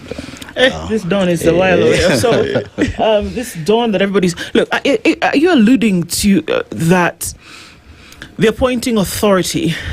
Because if we look at all of these... Just look at all of these institutions that then now bear the responsibility to hold some kind of standard for social justice are all appointed by the executive. Okay. EACC, NCIC, Police, Inspector General of Police, NCIC. These are all executively appointed commissions. ODPP. So now, I'm now trying to see if I can make a connection. Whereas in a democratic space, in a social justice space where all of these standards are upheld or should be upheld, it wouldn't matter who the appointing authority was. That the assumption was that this appointing authority understands and desires for the rule of law to be held sacrosanct. But that in this case, it would appear that all of these commissions, institutions that you've put independent before are actually not, by virtue of the fact of the appointing authority. No, I wouldn't put it by virtue of the appointing authority, but the rigor of the vetting. You know, the appointing authority in Kenya only receives a list of names and then appoints. The vetting actually happens in Parliament. That's not vetting that happens in Parliament. That's the point. It is people who sit down and people come and say things, and then we yawn and scratch and say, okay, is it lunchtime? That's what happens. Yes, and that's a point. So we have a major institutional failure in the legislative branch. But if we go back to the appointing authority, it's almost as though I've put it down on paper. But you know, we often talk about the things we see, but we don't talk about the things that we do not see or that are unsaid. That there seems to be an understanding amongst people that if this person is nominated, that from the beginning, remember we said that maize is not stolen in the granary, it's stolen in the field. So from the very beginning, you already know who my person is. So when that list comes, you go yawn and scratch in the vetting process. But this is the guy that we want. Can we just be honest? No, that actually is the truth. I mean, we can't run away from it from the very beginning. Even when you look at the nomination lists for these authorities, it's the same people. Either they are former politicians, political affiliates. It's the same group. I mean, out of 53 million Kenyans, you can't tell me that we don't have fresh names and that they are fresh applicants who actually put in. But when the vetting is done and the shortlisting is done, it's the names that we can all recognize. It's never like a new person who maybe was working somewhere in the World Bank or something like that and then came in. So yes, I completely agree, and that's something that we really need to work on. You know, for the betterment of this country. This week, for example, we were talking about Vision 2060, for example. Oh yeah. And there's a lot of debate, for example, on first of all, stock taking on Vision 2030 and where we have been. You know, we have policies, we have visions. Everything on paper is good in Kenya. Actually, if you look at it, and if you look at the history of development planning in Kenya, everything is up to scratch in terms of what needs to be done. But if you look at, for example, Vision 2030, why wasn't Vision 2030 really working? Politicization of development planning. There are pillars in there, and the moral. If you look at Vision 2030 and you look at the moral, they call it the moral foundation. Rule of law. Agreement where one people, That's a foundation. If you don't get the foundation right, it means that when the cracks start appearing, the vision is going to falter. Dr. Does it mean, therefore, that, and correct me if I'm wrong, yes, the law is very clear on what needs to be done, and even in these offices where individuals are supposed to be independent and serve, that we choose to reward our cronies, our friends, into these commissions because they will always do the bidding for us. That whilst the Constitution deserves that you get the best there is to do the job, those who supported us, those who said 2022, 2027 are the guys that we will reward because they are our friends and they will shield us in one way or the other when matters hit the fan.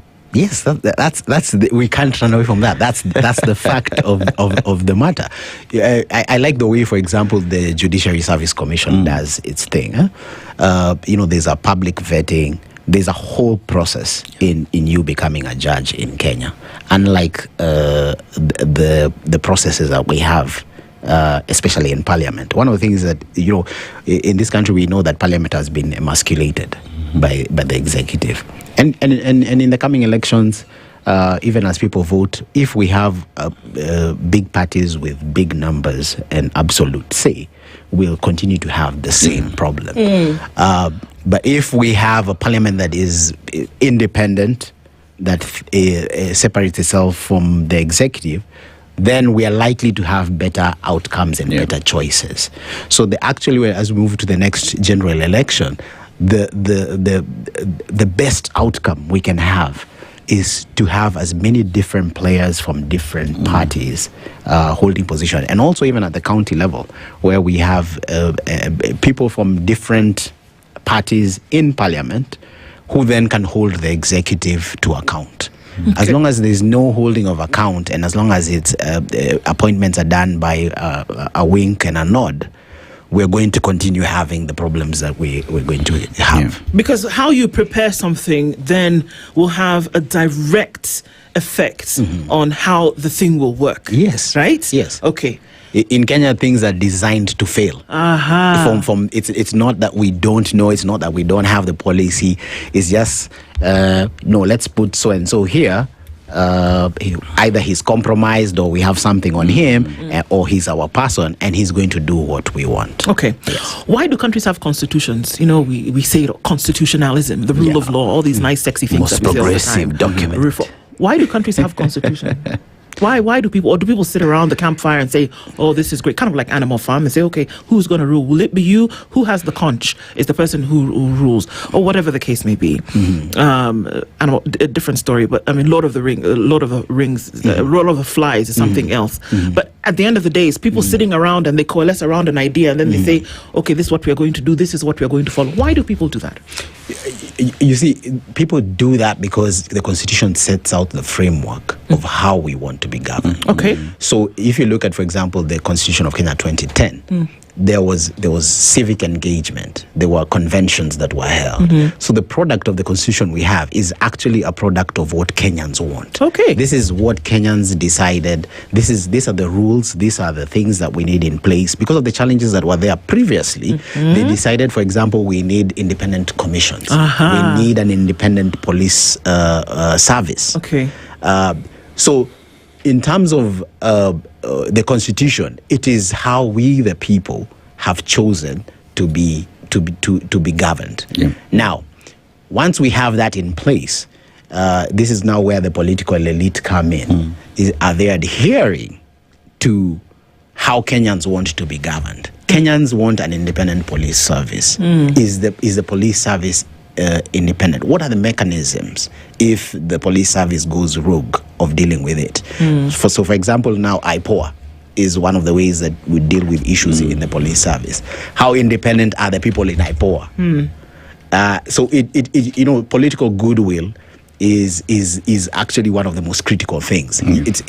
You can have the best constitution on paper, but if you don't have political goodwill on anything, on issues regarding rule of law, on issues of development, if you don't have the political goodwill to push for that ideal that Kenyans have spoken that need, then you're going to continue having challenges. So based on what happened before, usually people say, okay, we don't want that thing anymore. And we've seen so much destruction that we have said, how about we put in a law so that this is what will guide us. That's what a law does. It guides you. So let's put in this law and we shall abide by it. So the offspring of that is now you have leaders who ensure that that law or that guide works. So in the event that under you it is not working, what would be the next action? You see, the Constitution also has those safeguards. For example, term limits. For 5 years, we go to an election. We have the election. A president is chosen with a mandate to execute his manifesto, his or her manifesto. And then every 5 years, there's a review. It's actually 4 years. But it's 4 years now, yeah. Okay, every 4 years now, there's a review where they have to come back to us. Now, here's now where the other challenge now comes in. You know, democracy actually requires some form of kind of civic standards and civic education for people to understand what it is that we collectively want. Okay. Politicians will always be politicians. They'll circumvent to maintain the status quo. They'll give goodies, isn't it?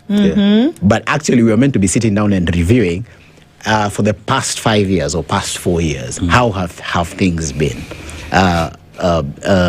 If we do a marking scheme, then we decide, we look at, okay, what are the options? If we are retaining the president, we retain the president. If we are changing government, we change government. So that safeguard is actually there in the Constitution. Did it start strong from that go?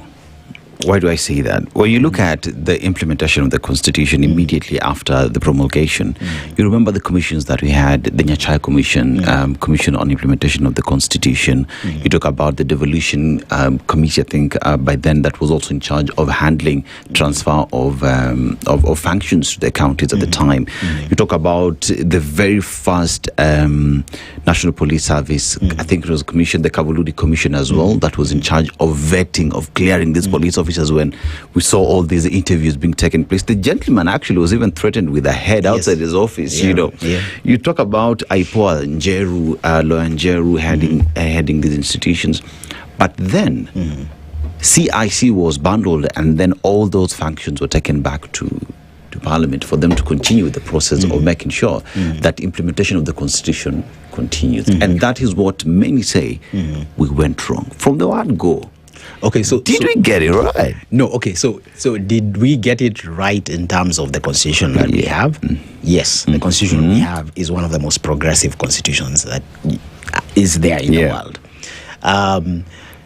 Have we fumbled in terms of implementation? Have we gotten it wrong? Some aspects, yes, we have. And, you know, that goes back to the whole issue that I was talking about transitioning democracies. You know, when you have a system that favors a certain elite or a certain group of people, and then you have a radical change, there are people whose mindset is still vested in the old system. Actually, if you look at the constitutional challenges that we have, is people who, and that's why I was talking about the legacy politician, they are still stuck. You can't teach an old dog new tricks. They're still stuck in the way things were. The way when they grew up, this is what Moi used to do. When they joined Moi, this is what they used to do. So now all of a sudden, you people have come up with a new constitution and you want us to do things differently. It takes a while. The very progressive ones will adopt and change. The others will still be, you know, wishing for the good old days where they had the ultimate power to do everything that they could do. So I feel like with time, you know, the good thing with the legacy politicians and with age is that there's a phasing out that usually happens. If you look right now, we're in the last the last straws of everyone who used to be in Kano. Very few of them are actually left who are in Kano. Maybe after this election, we'll have even fewer. And if the subsequent election also happens, we'll soon have a group of leadership that were never part of the old Kano regime.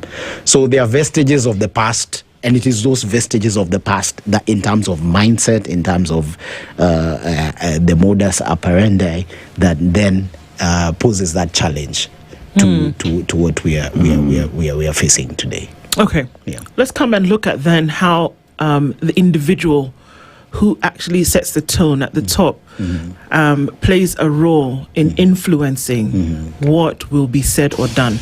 Because it seems to me that folks who have a role to play when it comes to the application of justice are afraid to do so. Because if they weren't, I think some of these things that we see would not be the case. So let's come back and continue having that conversation. We'll take a short break. We'll be back after this. Stay with us.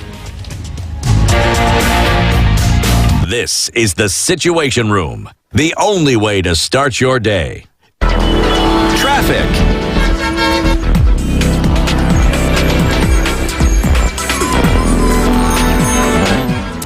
All right, so looking on the streets this morning, we're seeing a little bit of build-up of traffic coming on the thicker superhighway as you get into the CBD this morning.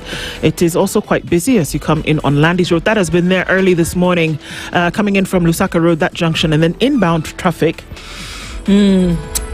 towards Lusaka Road, that is outbounds on Landis, is very, very busy this morning. Also, as we see traffic coming in from the whole area coming in from Langata Road, some of that will go towards Raila Odinga Way, but then it's going to hit onto Uhuru Highway as you get past the Nyayo Stadium roundabout. That's the worst of what we see right now, except when you get to North Airport Road, and inbound traffic is quite busy, in and outbound actually, as you go towards Embakasi and then come out towards Cabanas. So that's busy this morning, and keeping an eye on things as we get into the day proper. We'll talk and keep it moving. SpiceFM KE on X, hashtag the situation. Ebola virus disease is a severe and often deadly illness. With outbreaks reported in neighboring countries, we all need to stay alert. Ebola spreads through direct contact with the body fluids of an infected person or by touching contaminated clothing, bedding, utensils, needles, and other surfaces. It can also spread through contact with the body of someone who has died from Ebola. Watch out for symptoms such as fever, severe headache, muscle pain, diarrhea, vomiting, or unexplained bleeding. If you or someone you know develops these symptoms, especially after traveling to affected countries, immediately self-isolate and call 719 or seek medical care. Protect yourself by washing your hands regularly with soap and running water or using a 70% alcohol-based hand sanitizer. Avoid contact with bodily fluids like vomiters, diarrhea at cough, a suspected or infected Ebola patient. If caring for a suspected case, wear appropriate protective equipment and call healthcare providers immediately for assistance. Avoid travel to areas experiencing Ebola outbreaks. If you have traveled recently from an affected area, monitor your health for 21 days and report any symptoms immediately. Avoid eating or handling bushmeat from live or dead wild animals such as bats, monkeys, antelopes, and porcupines. Remember, people affected by Ebola deserve compassion and care, not stigma. Stop spreading rumors and always rely on verified information from the Ministry of Health. For more information, dial *719#, call 719, chat with Jali on WhatsApp at 0700-719-719 or visit www.health.go.ke. Stay informed, stay safe. Together, we can stop Ebola. This message is brought to you from the Ministry of Health, KNPHI, and partners. This is Speak Life. Can we talk? She gets everyone talking. Health, relationships. I prefer white boys. I've only dated white men. Telling somebody I love you is different from telling somebody I trust you. Mimi nimejijenga, nataka mwanaume amejijenga. I've had to cut off broke girls, especially dating them. Money. Less than 30% of young Africans are financially literate. The most important asset is you. Family. They didn't care what I did. So in a way, I just cut them off. It will take me some time because I find myself even right now as a grown-up, distancing myself from my mother. She made me go through trauma. There's a time I told my mother I'm not your husband. And how did that go down with your mother? I didn't care. Identity. Purpose. Because one honest conversation can change everything. Real people, real life stories, real solutions. Speak Life with Tamiba, where culture, conversation, wellness, and transformation meet. Tune in to the conversation everyone is talking about every Wednesday at 7:30 p.m. only on KTN. Mature, intelligent talk every morning. Spice up yourself.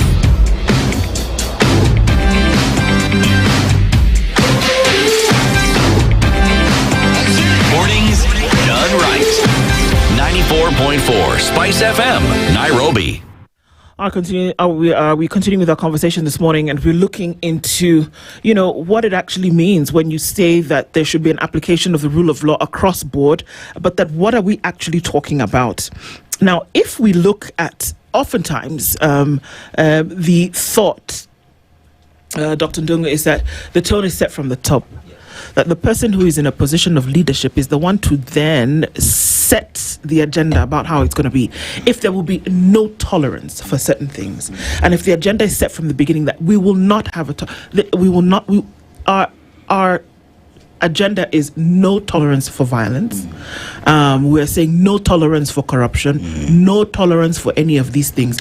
Then does that have any kind of bearing on the institutions that you now set up to do certain things? It definitely has a bearing when the top is committed. And usually how the top shows commitment is by consequences when those commitments are not met. Because the president can stand on a podium and say no more gangs, which he actually did, deal with the goons. Yes, he did. But now the goons have not been dealt with. So what is the consequences of that for those who are in the security apparatus who have not dealt with the gangs? There must be, choices have consequences. There must be consequences when, for example, presidential decrees or directives are official government policy. So if government policy is violated, then there must be a consequence. Whether it is at the IG's office, whether it is at the county police office, there must be consequences. There must be some kind of explanation, because the road that we're traveling in is a slippery slide to anarchy in 2027. You have politicians who are saying whatever it is that they want. You have goons being mobilized. You have hate speech that is becoming prevalent. Those are all the indicators. You have that elite fragmentation amongst the political elite. You have the social fragmentation. We have issues of the hustler versus dynasty is still there on the ground. If you look at most of these goons, after they are done with the political mayhem, what do they do immediately after that? They walk to nearby shops and people walking by and rob them of their things. So that we are walking very dangerously towards an abyss that something must be done now before it's too late. How dangerous are we talking about here? Because it would appear as though the levels then don't seem to affect anybody, and it just seems to be, one weekend, all right, big deal, 4 people died, scores were injured, all right, so we're going to clear up the roads and then we're going to continue business as usual. How dangerous is this? It's very dangerous, because if you look at, for example, the incidents that have been reported, it's getting worse and worse. The mayhem is getting bigger and bigger. Now, unlike before, if you look at, for example, the 2027 post-election violence, there were hawks and there were doves on either side. If you look at the ODM side, there were those who were, let's come down, let's negotiate, and there were those who were pressing forward. If you look at the PNU side, it was the same thing. Now, unfortunately, if you look at our current setup politically, if you look at the protagonists, for example, a very interesting thing happened that many people didn't realize. When Tanga split from Jubilee, the Tanga were the hawks, which eventually formed. So we had a government that has been formed by hawks in what now became UDA. When you split off the hawks from Mount Kenya, who are the DCPs, you have now 2 protagonists who are hawks by nature. They were the same thing. Yeah, they were the same thing. Yeah. And they are both hawks. There's no dove. There's no one who is thinking, let's negotiate, let's cool things down. You have hotheads on this side and hotheads on this side. Now those are the two major parties. Now we are heading to an election where you have the protagonists are both hawks. You have this deadly cocktail that has been slowly built up that could eventually lead to serious problems. It can lead to state failure, actually, because the Kofi Annan kind of settlement was one where Kibaki alikuwa mpole and Raila had some sense. So he knew when to pull back and when to advance his agenda. I don't know if we get into a situation today we have those kind of politicians who know when to pull back, who know when to negotiate, who are actually thinking. Our politics has become very emotional. And that's another challenge that we have. Because of the emotional nature of our politics, everyone is a hothead. Daktari, you speak to something that is very critical and equally what has been raised by one of our listeners here. Because when we approach 2027, we must critically think of individuals who it is we put in office, where it is MCA, National Assembly, Senate, woman rep, governors, president. And I'll just read what Mr. Mukweli is saying. Kenyans, we will talk, cry, weep, complain now and forever, but unless we seriously discuss the character of the presidential candidate, of MPs, of all the elected positions, their history believes there will be no change in Kenya. How critical is it then for us to start discussions on what kind of people are we really putting into these elective positions to represent us and further this country forward? I think it's the most important conversation that we should be having. I just from my interaction, I come from Kiambu County, just from my interaction with people, I think Kenyans, and not only in Kiambu County, in Baringo, in Nakuru, I think people are already decided who they are not voting for or who they are voting for. A good majority have already somehow decided, more so who they are not voting for. Now, having said that, we need to move beyond the sloganeering. The one term, two term. People already know. Psychologically, people are either aligned one term or two term. But now we need to move beyond that and start now looking at what you're talking about. We need to look at, for example, the ideology, the philosophy. The problems will not be solved by the sloganeering. For example, if you look at the debt crisis. Sometimes when I look at the debt crisis and the payments that are due and the financial situation in terms of that, I even wonder why someone wants to become president. Because you're going. Why would you want that? Yes, you're going to be dealing with. You're going to be dealing with a lot. Yeah. And the demands of the public are also increasing. The public is more aware, more woke in terms of what they demand from government.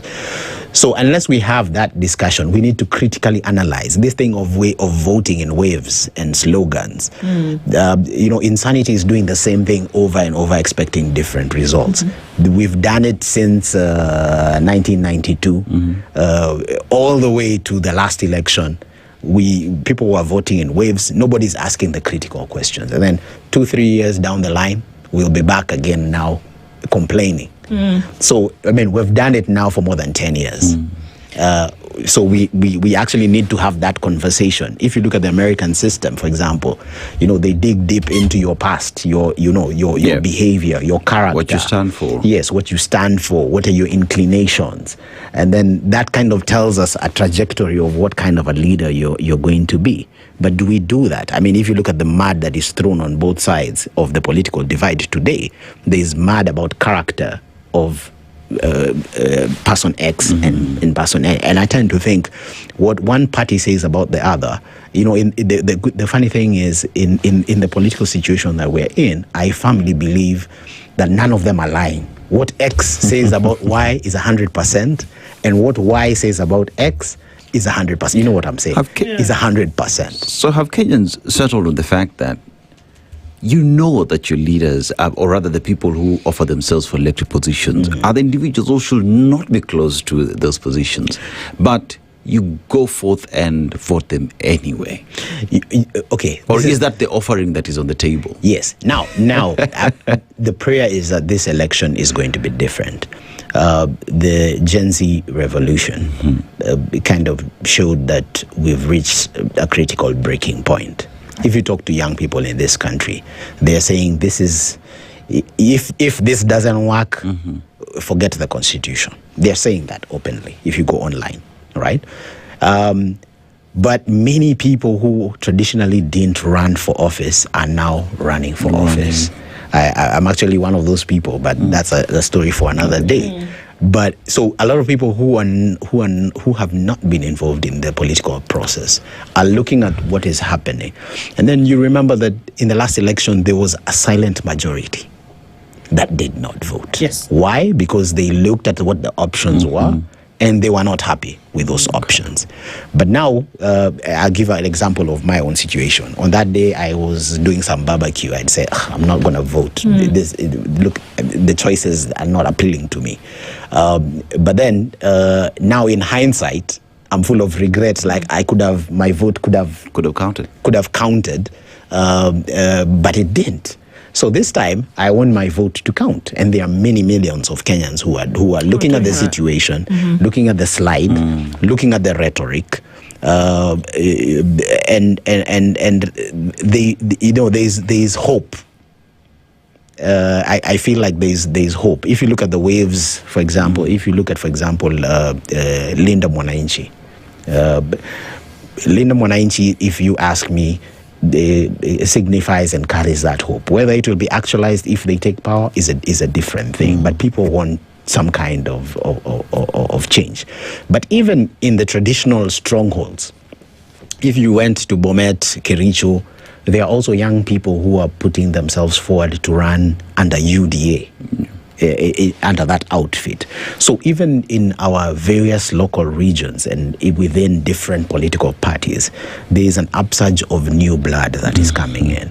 And given the demographics, I think I'm hopeful that there will be change, that we will finally put an end. And that's why I said that it always looks darkest before dawn. I feel like that dawn is coming in, and we will have progressive people. I keep on hearing young people saying, forget about the wave. You people might be talking about a wave. Let me just give you an example. Let me go back to Kagushia. I don't know, maybe it's not his lucky day today. I said there's no difference between Kagushia when he was in UDA and when he's in DCP. Kagushia voted for the 2024 finance bill. Right? No apologies till today for that, right? Never voted for the impeachment. The 2027 election for young people is not about Gachagwa's impeachment. It's about the thinking about the 2024 finance bill. And why the 2024 finance bill? The 2024 finance bill indicates that you went against our actions. We wanted you not to vote no, but you voted yes for your own parochial interests. So we're going to hold you to account for that. So there's a holding of account that is coming, that many people are not seeing. In the wave of the party colors, there's a lot of that. But in the end, when people are starting to digest and think about issues, those questions now will come up. Going to an election the year before, and we're talking about where there's a baying for blood in terms of people who did certain things. It's interesting because I was just telling Dennis earlier on that I had a privilege of doing some work at the International Criminal Tribunal for Rwanda in Arusha. And we sat in those sessions and listened to the things that actually happened in Rwanda, testimony that was given. But you know what? The people who did the slashing of throats and all of those things were never on the dock. It was the people who paid. It was the people who gave direction. It was the people. Those were the people then who were essentially sitting in those boxes who were telling the court what they did. It was those people who were held to account. So here it is, and these people might kill, maim, injure, but the people who will be brought to account are essentially leaders. So how can we be having conversations towards, you need to be really careful about who you choose to be your leader, because you could get to this place. How do we shift the conversation to say, it can be great, like you talk about the sloganeering and all of that, but who are you selecting? Because they have a potential of sending things down the slippery slope. You know, right now people are charged up and people are very emotional. So you're right, we kind of need a reset, because you're actually right. When you look at the International Tribunal for Rwanda, if you look at the ICC cases, it's this with the highest responsibility.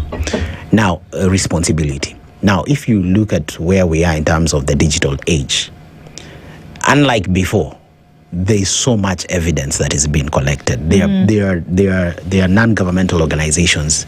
Is it Haki and Ukweli and all these different organizations that are actually collecting this data. You have been captured, for example, in Homa Bay, speaking in your native language, inciting people. Fine, the system maybe will entertain you, but when the slippery slope starts, that's evidence that has already been logged into the internet that is not going anywhere. For perpetuity, it's going to be there. So who says that if you find yourself in a tribunal or you find yourself at the ICC, you're already building a case against yourself by how you're behaving. Now let's switch a bit and talk about the voters. A lot of civic education needs to be done. Not enough civic education in Kenya has been done, where people are able to relate actions of politicians and the higher-ups with their actual situation on the ground.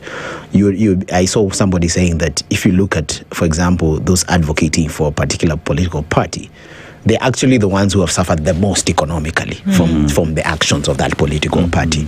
But they are not able to relate because, you know, people also, because of the nature of the economy, are on survival mode. Many of these people are not actually bad people. They are actually people maybe who are frustrated, are looking for daily bread. So they are told, I remember, for example, the Old Kalau. There was a group of young men who had been accosted. They were goons, had been hired and came into Old Kalau. And they were accosted and they were being asked, like, what are you doing here? Who paid you? And, you know, most of them were like, I was paid by so-and-so. We were just told, let's go and do this. So for them, when you look at them, you know, the 500 shillings, the 1,000 shillings, it's not that they are actually bad people. They are just desperate people. So many of these young goons and young people are actually just desperate people trying to earn a living. Now, so now we need to do some civic education. Like, first of all, you're in this predicament because of these politicians. Secondly, there's a better way to do this. Don't worry about just today. Worry about the long term. Because they don't really care about you. Once your job is done, like this fella. Yes. This is truly, once your job is done, these guys don't care. Yes, they don't. You. They don't even know them. I mean, I'm sure like that goon now who's in the paper, some of them are knowing his name today. But they were on the payroll.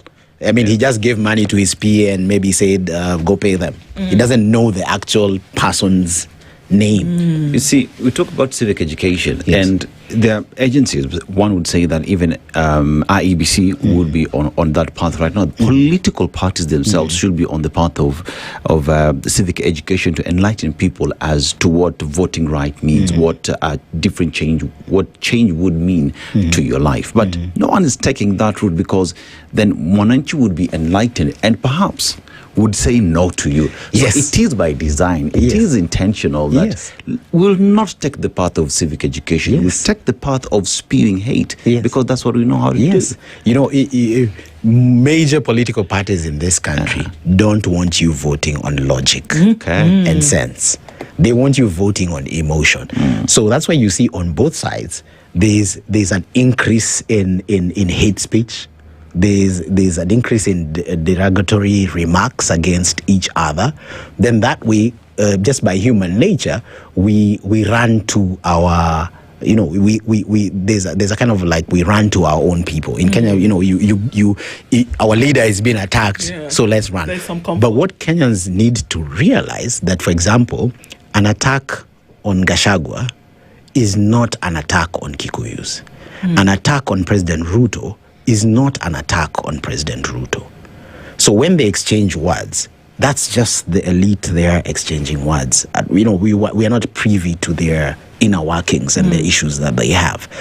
So once Kenyans detach themselves, which is sometimes it's difficult because of the African culture of where we come from. We own our leaders. So our leaders have become like institutions of the community. So when you attack the leader, you are attacking an institution of the community, and therefore people take offense. But I feel with civic education, we people can be able to differentiate that actually an attack on an individual is an attack on an individual. It doesn't necessarily. I see comments on the internet. People. Allow me to talk about Gachagua. Gachagua will make a statement which is outrageous somewhere in Western Kenya or somewhere, and you will see even young people on TikTok making comments about Wakikuyu. But it was not Wakikuyus who made that statement. It was Gachagua who made that statement. And when the time he just happens to be a Kikuyu, or Sudi made a statement. It's Sudi who made that statement. It's not the Kalenjin people who made that statement. And when the time for accounting comes, it is not the community that will be dragged to ICC. It is the individuals. There you go. Who will be dragged to those tribunals. So there is actually a lot, but just know political parties do not want you. Major political parties do not. The way they survive is by hyping up the emotion. You don't, so that you don't ask the deeper questions. Of course, so that you don't ask the deeper questions and find out the deeper information. This will not be the only conversation that we'll have with you, but we're very grateful that you joined us this morning. Thank you. To put some sobriety in some of the things that we have conversations about and to help us to learn. Thank you for joining us this morning. Government Affairs and Public Policy expert Dr. Nduh has been with us this morning, and there's a lot to learn from that. I think. Asante Sana, good morning. It is now 8 o'clock. The latest news from around the world. 94.4 Spice FM.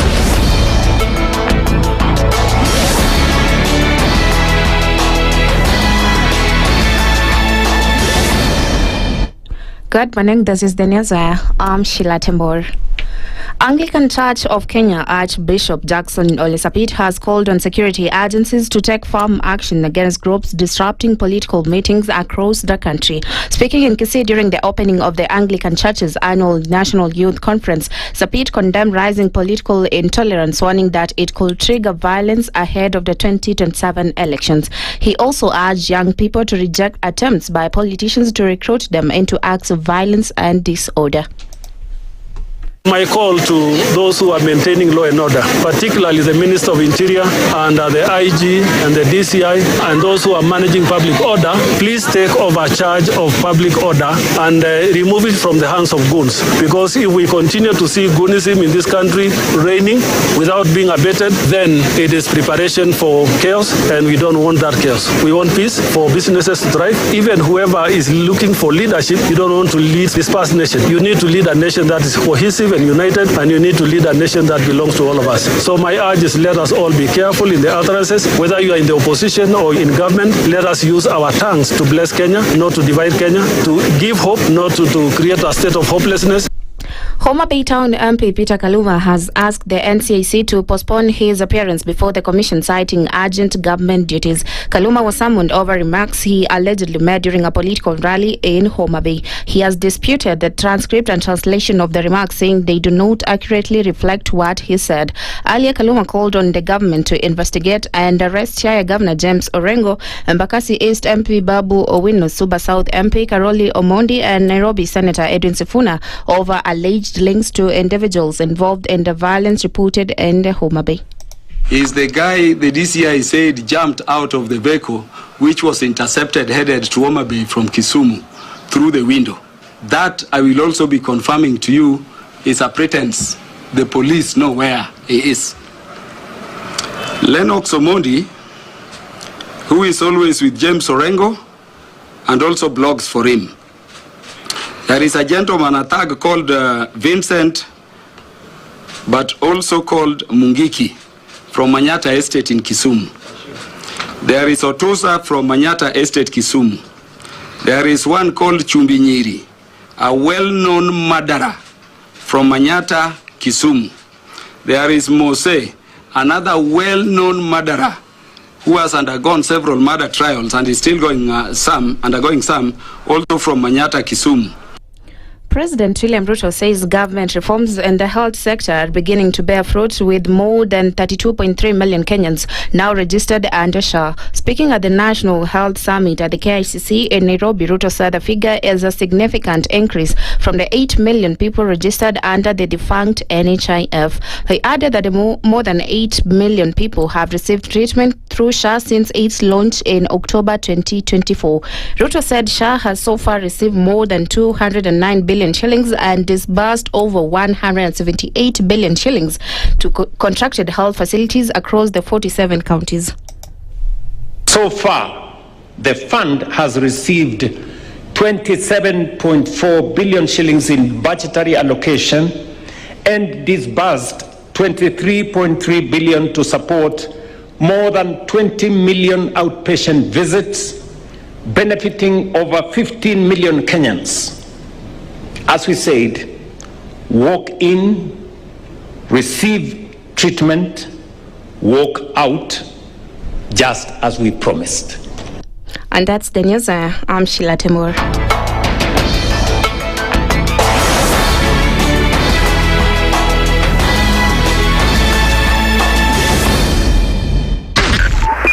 .5 Spice FM, Kisumu. The following takes place from 6 a.m. to 10 a.m. every weekday on Spice FM. He is himself actually has admitted that he bribed members of parliament. He admitted that he bribed members of parliament? Well, when he said the government, when he said that he gave the 10 million was for what? We're always quick to point faults in somebody else before you look at your own faults as a person. If it was Kanu's day, hii amuka naye leo ungekuwa umeenda bali sana hii. So when we must celebrate you. There are 600 million people now globally estimated to be living with diabetes in the world. So it is a major health problem. It's the largest single disease rising pandemic that we're dealing with right now. The Situation Room, Kenya's biggest conversation. The following takes place from 6 a.m. to 10 a.m. every weekday on Spice FM. Presidency is fairly interesting in the sense that it will actually take us to a new consciousness. Swali zile watu waulizi na swali muuliza na shangala ni aje kwani huku kunaendaje? 30 billion shillings annually on travel alone in public service. A Kenyan can even demonstrate every single day of his life that Ruto must go. That is the only message of his demonstration. That is his right.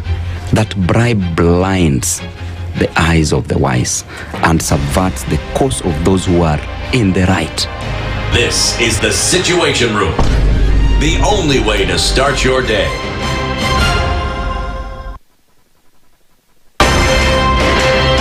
If we just gloss over issues and hope that time heals, then we may find that in generations to come, we might be back at the same situation. And the whole thing is born of stolen elections. Spice. When it comes to the decisions you make, you must be independent. There's no way you can allow one institution to dictate to you how you're going to conduct your operations, how you're going to decide cases. It's a no. When you weaken the institution to the point where they cannot take action, then you realize that politicians have to come up and now start dealing with the issues. That conversation has to die. Our politicians do not like the hard stuff. We must insist on the path of doing things right, whether popular or unpopular. Money changes hands. That is a fact. If you have political goodwill at the highest top, like in Rwanda, then corruption will be an issue of the past.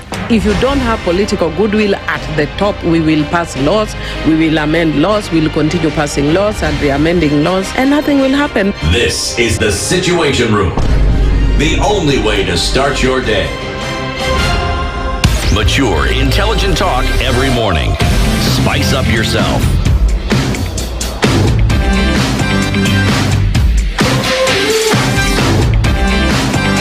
Mornings done right.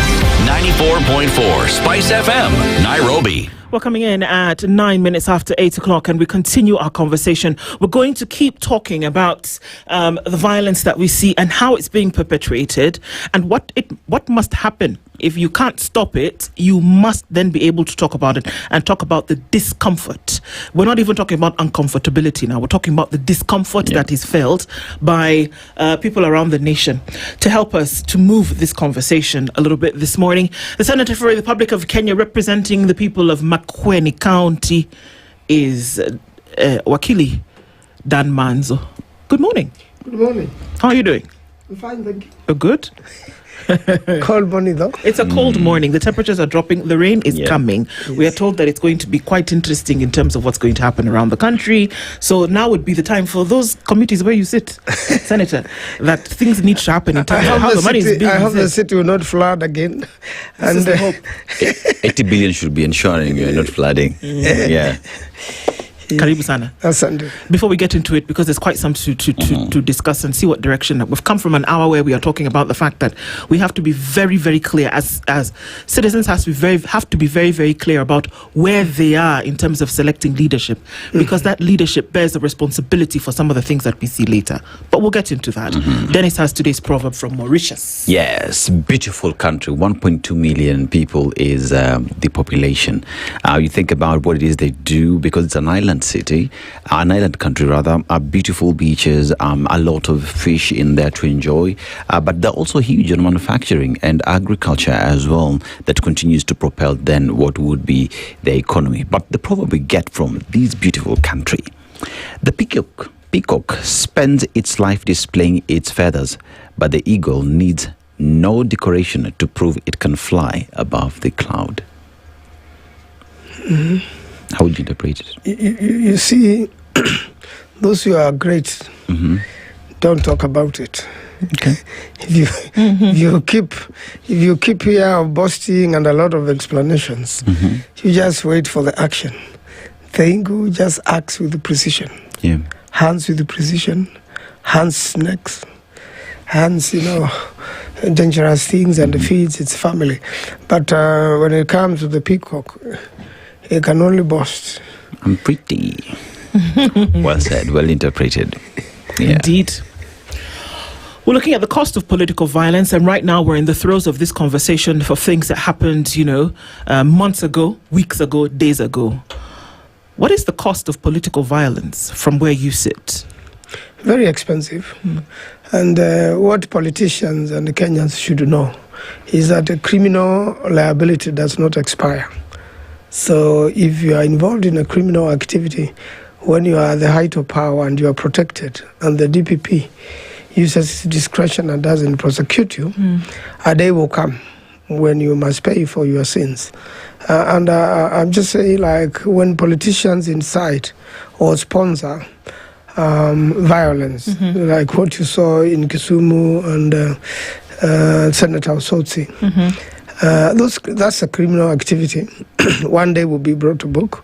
What you have seen in Homa Bay when Linda Mwananchi was visiting, people who one time worked together.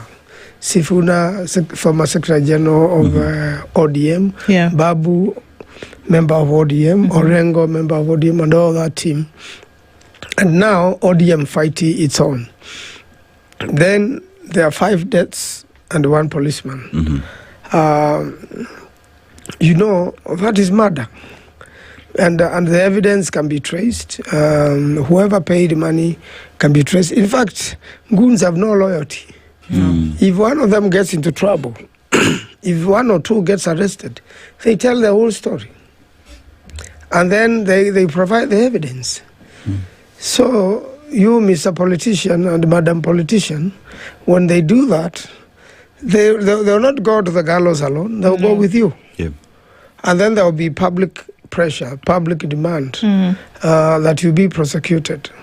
And eventually you will be prosecuted for murder. You see, every other time we hear statements like Kenya is greater than any individual person. But what we're seeing seemingly is my position, my elective position is seemingly greater than the country. Does that make sense? I've had a lot of sweet talk of late, and then very bitter results. I've heard P.S. Omolo say every politician will tour any part of the country peacefully. Then after he issues his statement, Sifuna goes to South Nyanza and is attacked where the PS comes from. The PS has enough system. And unfortunately, even, a police van is burned down, 7 vehicles belonging to people. These people will never get back their vehicles if the insurance is not one for political violence. Yeah. So you can imagine that sort of loss to individuals. Somebody's hotel is attacked, maybe because they are perceived to be bearing, supporting one side of, or expressing their freedom, to choose to express themselves. So when this comes from such a politician, or a government officer, and then it is the opposite, and is the one who bears that responsibility. Even putting the police in a very difficult situation, because the police can get overwhelmed. The people are very powerful. You saw them come to Parliament and overrun Parliament. They can overrun anywhere. So I think law and order should be respected, and when it is funded at such a high level, I can assure you, these goons you have seen in the newspapers, their faces are clear, they are known, because the government has every information of everybody, but it is the same government officials who will be hiding them in Uganda or locally, or any of the neighboring countries. And therefore, that's why we are saying it is very, very important that when you talk, you mean it, because the moment a life is lost, there's a family which is mourning, and they'll want justice, even if not today, one day. I believe even for Albert Ojwang, justice has not yet happened. Even if there are some people who will be prosecuted, you could be prosecuting the wrong people. Most probably, if there's no proper evidence, this will end up in acquittals.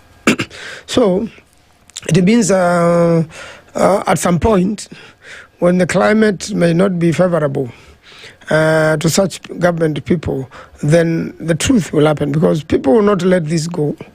And therefore, I think it is important when they say it, they mean it, and protect the country, and accept that you can go into an election and lose an election and still live in Kenya and live happily. But I've heard some politicians say, if I lose this election, I'll commit suicide. If I lose this election, before I lose the election, I'd rather murder my opponent. You know, the kind of talk going on now is what was happening in Rwanda before the genocide. The kind of talk going now is beyond prosecuting people locally. And therefore, all this is being documented. Even if some people say that The Hague has been weakened, the International Criminal Court is no longer have teeth and cannot bite, I think they are wrong. What we have seen is poor protection of witnesses, witnesses getting threatened and they abandon that cause. And I believe one day all these things will be done. When one is in power, I think the first duty they have is to protect life, not to destroy life. You can allow Sifuna to get into any country, any part of the country, do his thing, and leave, and without even a single person being injured. I have seen that happen when we used to go to the Raila rallies. We'll go through, when Simba Arati was a member of parliament here in Nairobi, we'll go through his constituency on a huge lorry. People are selling their wares. Nothing is stolen. Everybody is happy. And this is the opposition, and there's a government in power. And the whole day, the day begins well and ends well. But you don't have that today. You get chaos, you get police working with goons, you get a church getting attacked. I mean, somebody sits down and plans to go and attack a sanctuary. I think they must know also there's a God who protects his own sanctuaries, because that is an attack on God. So I think this is not going to get far. And people are watching. And I believe if they think that is what is going to give them votes, I'm sure they're going to be sorry. That attacking a church cannot give you votes. It leaves you worse, even if you pretend that you can sweet talk and pretend that everything is all right when it is not all right. Why do politicians employ this mode of politics? First of all, they are scared of losing. And they want to threaten and scare their opponents. Goons always were there. They begin as supporters, then they go to a not higher. They decide you will not talk, you will heckle you, and then everybody has their side of supporters, and then the supporters clash. And then somebody's child dies. Somebody who left innocently in the morning to attend to their usual business. They end up with their car burned down, they end up with injuries, they end up in a hospital, or you end up with funerals like we're going to have now in Homa Bay. Courtesy of leaders who would have stopped it. And I just want to say that it's not enough to go to NCIC. If Kagusha was prosecuted, then Kaluma and Wanga should also be prosecuted for worse crimes. Because what Kagusha had done amounted to, when we first went to DCI, they were thinking of the Election Act. Then I brought to the attention of the investigators at the DPP that the election period has not yet been cleared, so the Election Act could not apply. So they went into a different law and charged Kagusha with some very small misdemeanor. Now, in the case of Kaluma and Wanga, or there was even a man in Kisumu, one of the Luo elders, who was saying similar things like Kagusha. Of course, by his age, is excusable. He said, if you are not going to vote for Huda and where the community is supporting, we are going to curse you. That's an equivalent threat to a voter. It's a very serious threat. Nobody likes curses. And from an elder, it can fly. But nothing was done to him. Really, there's double standard. Nothing is happening. Calling Kaluma and Wanga for NCIC, we are not undermining NCIC. Actually, NCIC has its role. First of all, its first duty is to build, bring people together, bring peace, and possible reconcile the parties. You have a public apology, and then you are let to go. But when people are dead, you have gone beyond what NCIC can do. But where you sit, Senator, we talk about Kagusha, and he belongs to a formation where you're in. And what he said, whether it's a misdemeanor or not, must be called out, because what he said is wrong, I'm saying it should be called out. And you look at the other political formation as well, what they're spewing as well, is a concern. And one asks the question then, in these political formations that we have, why is it that hate is being spewed from whichever side? And as an insider then in the United Opposition, what are some of the frameworks now? Because you've been affected directly through Kagusha's statements. What frameworks are we putting in place to ensure that we are not seen to be perpetrators of violence and hate? I want to say that that's why NCIC comes in. Kagusha should have reported to NCIC, explained himself, and apologized to the country. But when you want to prosecute him, fair enough. When you want to hold him in some media house, fair enough.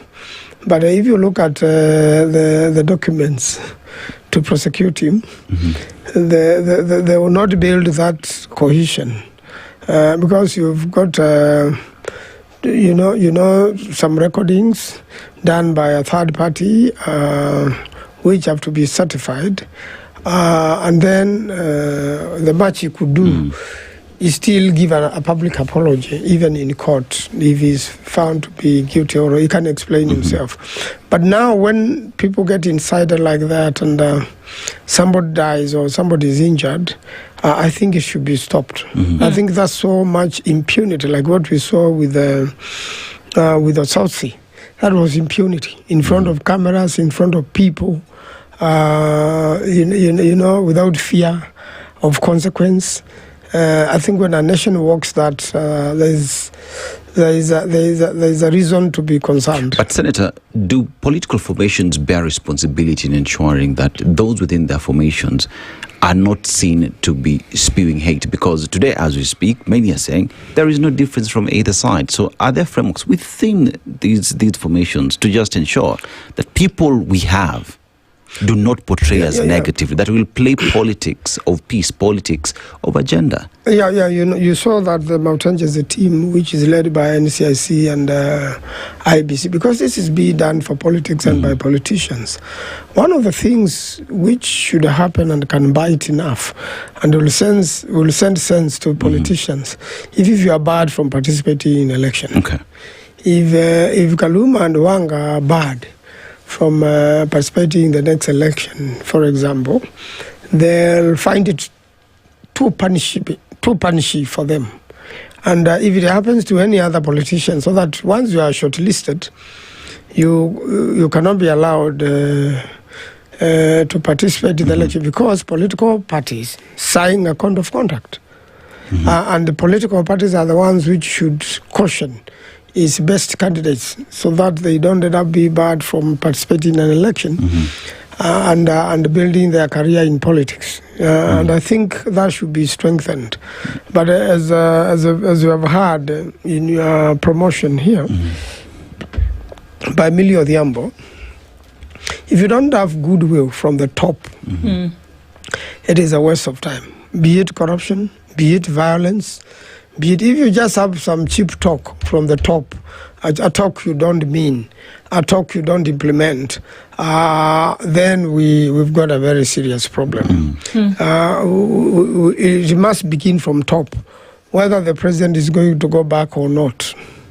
And from intelligence reports and many other things, the president will know when things are not good. And that's why that statement of the nation is bigger than an individual should now come out, and mean it, and make sure that no violence goes. But no violence has gone in for some time in the country, from the handling of demonstrators, with the government now admitted liability and agreed to compensate. They left out the abductees, the Bob Jaggies, and Bernard Kavule, the journalist, and then they are abandoned. So we went to the High Court, and the High Court ordered, set some money aside, even assessed the damage, and compensate also the abductees. But you can see the systematic nature of unfairness, failing to follow the Constitution. We have got enough laws. You don't need to keep on amending them anymore. We've got enough laws. They just need to be implemented. Okay. There is the question about why continuing to employ a certain mode of politics that does not work. When this violence that we see happens, does it mean that somebody then has gone further in the race politically? When people die, like you said, there will be funerals in Homa Bay. There will be people who will be in hospital. There will be people who have to look for money for treatment that they had not planned for. They don't have a source to be able to get. Does it score points? Does it really make people afraid? Because what it seems to do to me is that it makes anybody who wants to make sure such things don't happen, that they become unabowed in their resolve to see change. So it seems counterintuitive to employ violence to suppress the voice of anybody. Unfortunately, it's happening with the blessings of the government. Alberto Joang happened. It was downplayed. There was no compensation as such from the government, and I will explain that it is usually like a threat. Okay. So you feel so threatened, you are silenced. Okay. And you live to fight another day. So, for example, if the Linda Mwananchi team, for example, want to go to do another rally in another town where perhaps the leaders of that town are hostile in terms of whether they're going to welcome you or not, based on what happened in Homa Bay, will the Linda Mwananchi team say, you know what, we are scared that this might happen again, and so we will not go? That's what was happening that particular day. And Linda Mwananchi would have been scared and never got there.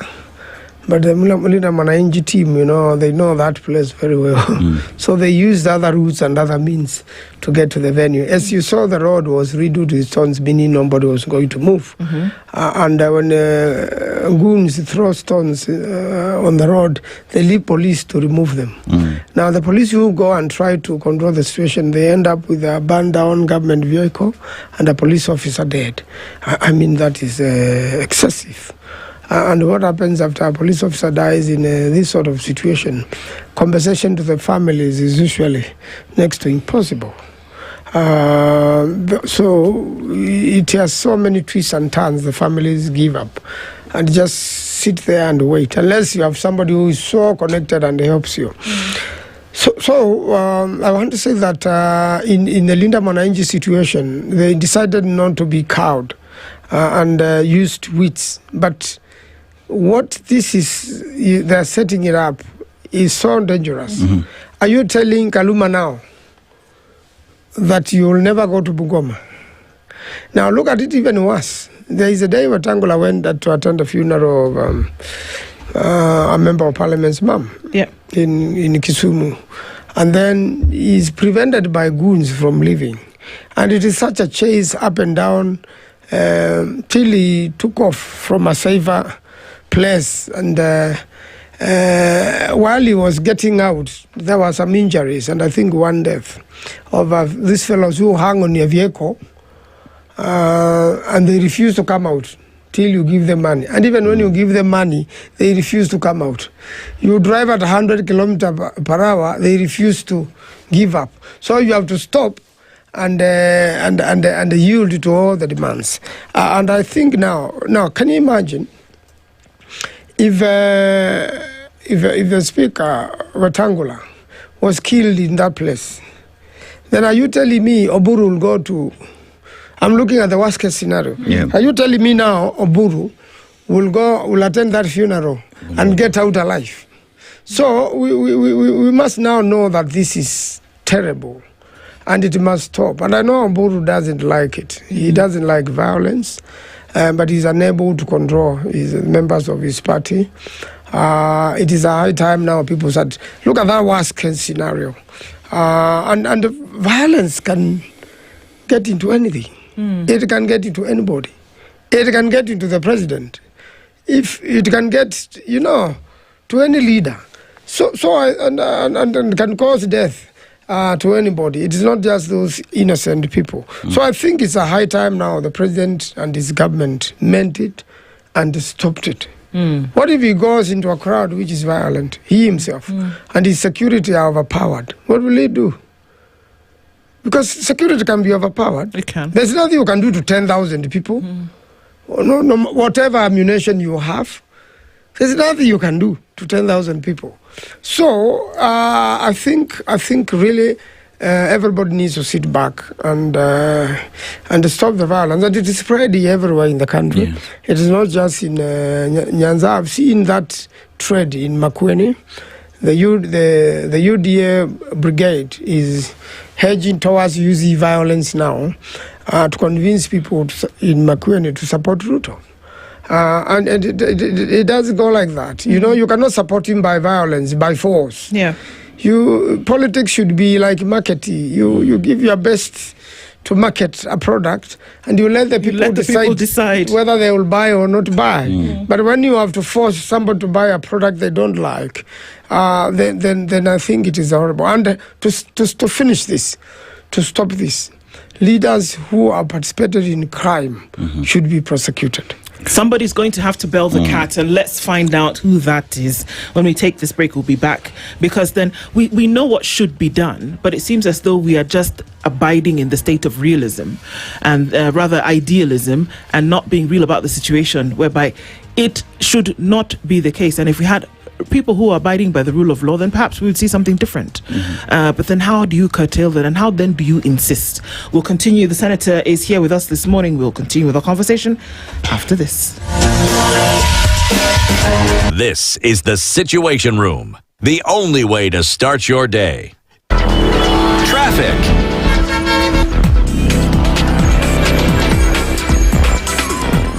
All right, so very busy coming off of Mombasa Road this morning, just past that next gen junction, and it's going all the way through towards Capital Centre and then out towards the Nyayo Stadium roundabout, well into the city via Huru Highway. So that's slow, very slow still on Landage Road. In and outbound traffic continues to be, and Jogoo Road as well is very, very busy.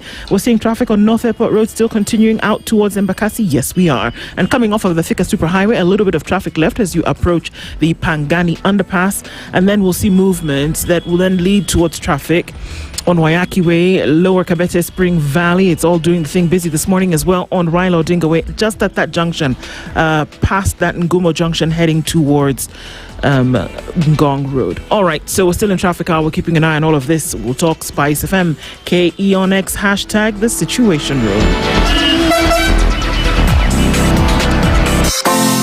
Habari ndio hii. StarTimes tumejiamulia kukupa raha bila limit. This August, renew your monthly subscription and give your little ones a holiday packed with cartoons, imagination, adventure, and so much fun. Discover magical first discoveries on Baby TV. Enjoy Princess Doremi and Super Wings on ST Kids. Catch Fireman Sam and Thomas and Friends on Jim Jam. Step into the action with Avatar: The Last Airbender on ST Tunes. Buy the aerial decoder at only 1,399 shillings and the dish decoder at only 2,499 shillings. Get connected at any of our dealer shops countrywide. Dial star 858. Mature, intelligent talk every morning. Spice up yourself.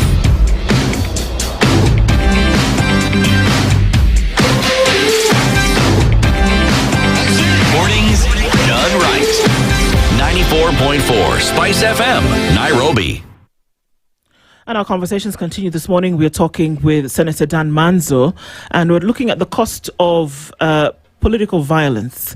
And in a conversation, someone said the other day, well, I dare NCIC, for example, to do something so fundamentally sound that will set a precedent and teach a lesson to those who think they can use this as a tool. Do you see that happening? Well, I don't see it happening. Not now.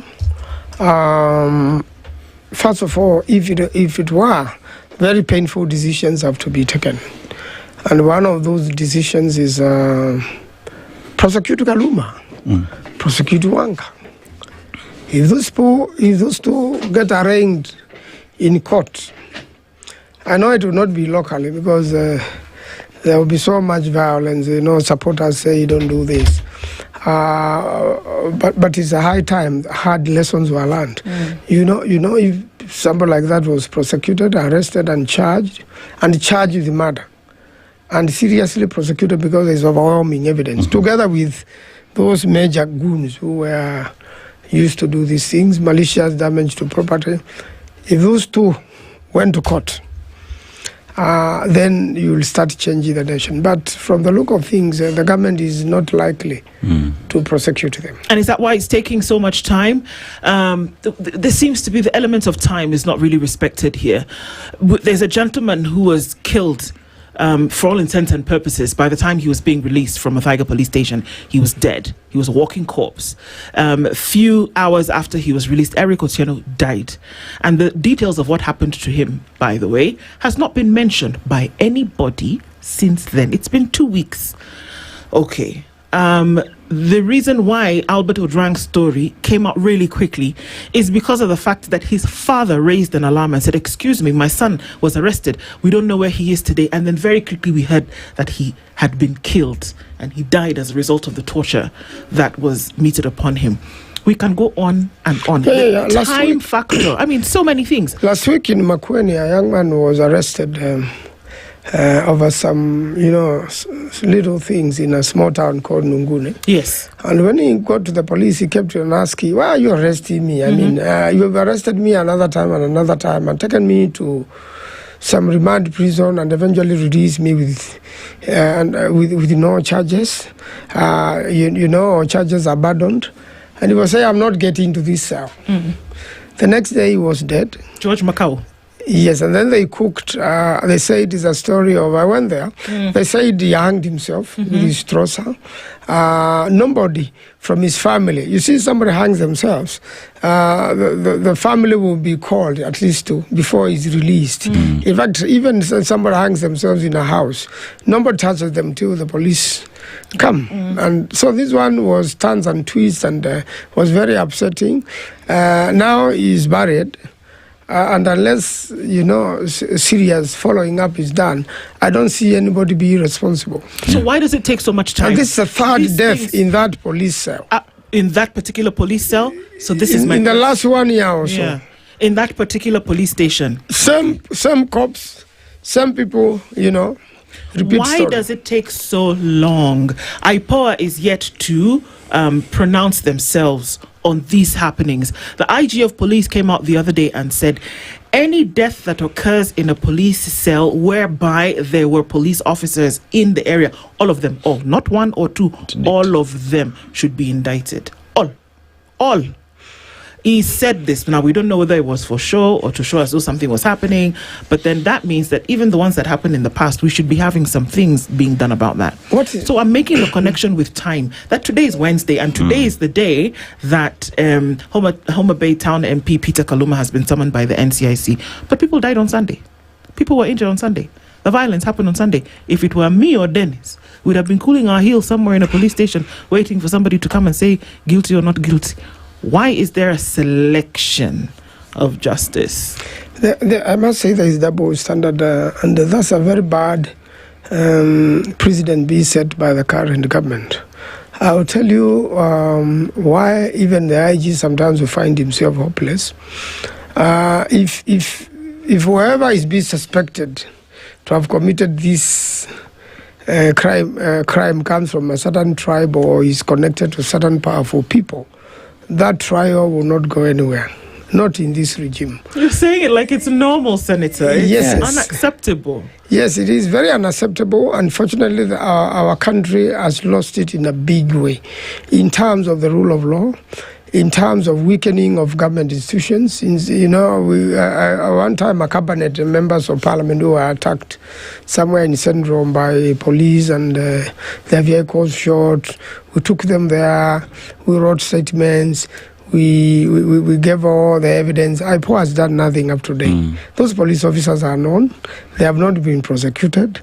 You saw now when there was a murder and the young man who got into trouble said, no, I'm not I only, gave a ride to a police officer who did this, a senior police officer.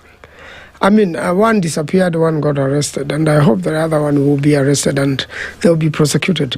But within a year, maybe they will be free, and that story will be forgotten.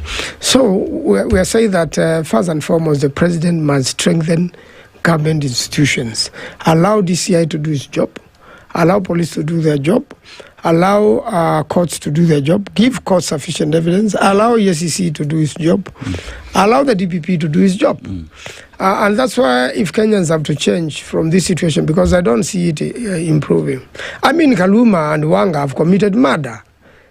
Why is he going to NCIC? That's a serious thing you're saying. Yeah. Yes, this is murder. There is overwhelming evidence to sustain a charge of murder. There was planning, there was execution, people have died. And can you link it directly to their action? Because what you're saying is quite serious. The link will be the financing. How do you know that the financing came from through them? The M-Pesas and through these young people. I'm telling you, if you arrest these young people, they are going to give evidence. Not under pressure. If they want. I mean, if there's goodwill, you can prosecute Kaluma. But if you get the goodwill, I don't think so. Senator, I often ask People's myself... children, the least you can get out of this is manslaughter. Senator, I always ask myself the simple question where, as we go around the country campaigning, is because we want to be in position of leadership. The people you intend to lead are these Kenyans. When you sponsor violence against these very Kenyans, like now we're talking about 5 people have died in Homa Bay County, including a police officer who's died. You talk about all these other deaths that we are now recording across the country. Who do you want to lead if The modus people are operandi is people are dying, people are maimed, people are hurting. Does it ever dawn on people that I want these people alive and healthy for them to help me push this country forward?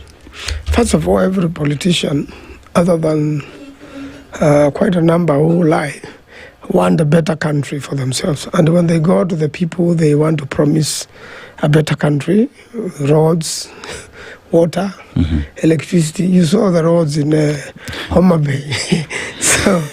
so now, and politicians keep on lying to voters, and the voters bring them, and they do nothing. And once they get power, they use the power against the voter. I want to say that it would be very unfortunate if the deaths in Homa Bay go unaddressed. Somebody woke up that morning thinking by evening they will still be alive and better. But by evening there was mourning. And soon there are going to be funerals, which probably the county government or the national government will chip in. But after that, the culprits will never be brought to book, because that is becoming like the new culture. It's becoming like normal. It's becoming like we can fight, kill people, and nobody is responsible. It is as if the constitution and the law in the country has been suspended. So I'm just saying, if the government were to be serious, charge Garuma. Let Garuma appear in a court of law. Charge him. The sentiment from, you can't take away, especially in this day and age that we operate in, that the court of public opinion has pronounced itself on certain things, and that it would appear as though, it's unbelievable that we say it, but how do you deal with an issue whereby if you're on the right side of the politics and in terms of government, that the likelihood of you being interrogated, investigated, questioned and or prosecuted about certain things then dims significantly because of the side you have chosen? How do we operate? I want to give you an example of Babu Wino, who out of some accident shot and injured somebody. He didn't need to deny, get investigated. He took it and brought reconciliation, which our law allows, and took responsibility. I believe this is the same thing Kaluma and Wanga should do. First admit, and then heal the situation. Because even the idea of prosecution is that you want the family which is offended or has been hurt to feel that something has happened. And if you have to reconcile the country and reconcile these debts, this is something you must do. It is very unprecedented over a long time, but we have seen in this regime so many people lose their lives. The Gen Z's protests, then the government led. There was no need. I've been in protests during the time of Raila Odinga. And I can assure you the first protest which was during Uhuru's time in 2017, when we announced and we started at Serena, just outside there, Serena. So the first response to a very peaceful crowd was a gunfire. So the moment you shoot a bullet, honestly, you are going to annoy the crowd, and it's going to be chaotic. And that's what happened that day, and quite a number of people were dead and injured. And I thought, to me, it was totally unnecessary. If you leave people on their own and just make sure that police plays the role of guarding property, there will be no such thing, because people can demonstrate, and people have demonstrated peacefully in this country. But when they are provoked, they turn chaotic, because you are also misusing the law. You begin by breaking the law yourself as a police officer or the person who is manning. So we want a peaceful country, because anybody's child or anybody's life is important, just as your life is. And you maybe enjoy state protection today, but it will not be there tomorrow. What do you make of agencies that ought to have moved in to help deal with this issue? Talk about NCIC, talk about the police, DCI. What do you make of their silence to this time? They are scared of the political power and the convenience. They are not. I'm sure some report will be prepared quietly, but I think the president should be bold enough on this and stop it. With the people accused of entertaining this is the PS interior and the CS interior. And those two represent the president. The moment he's not firing them, it means that he's agree with them. And it means the president is very comfortable with the violence which happened in these places, and he's very happy for somebody who has challenged him, like Sifuna. You see, the president started issuing threats to Sifuna that will discipline you in ODM, that will deal with you, and then Sifuna grew, and I believe if Baba was alive, Sifuna will still be doing the same thing as he's doing today. That was the script Baba had with Sifuna. And believe it will be the same thing.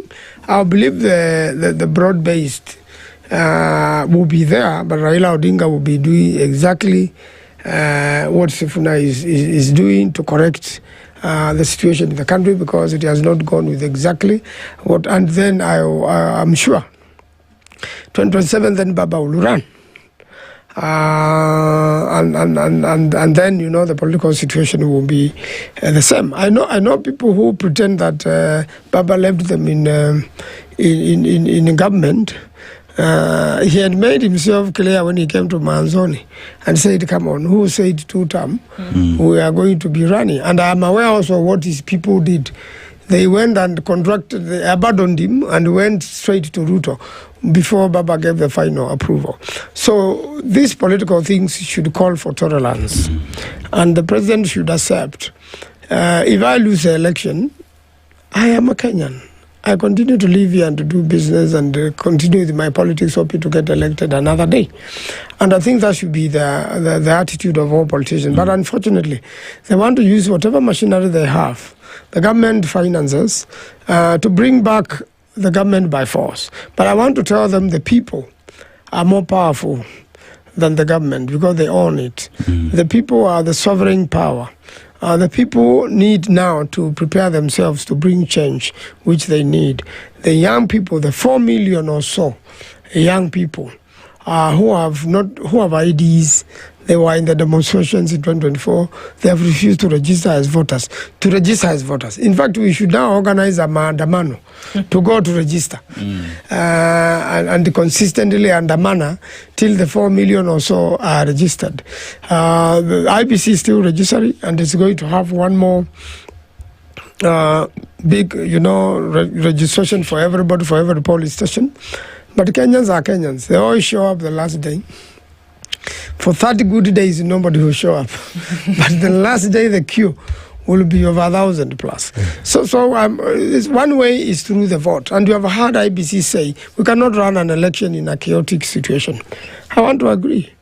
I mean, how do you run an election when there is chaos everywhere and no one is in the queue?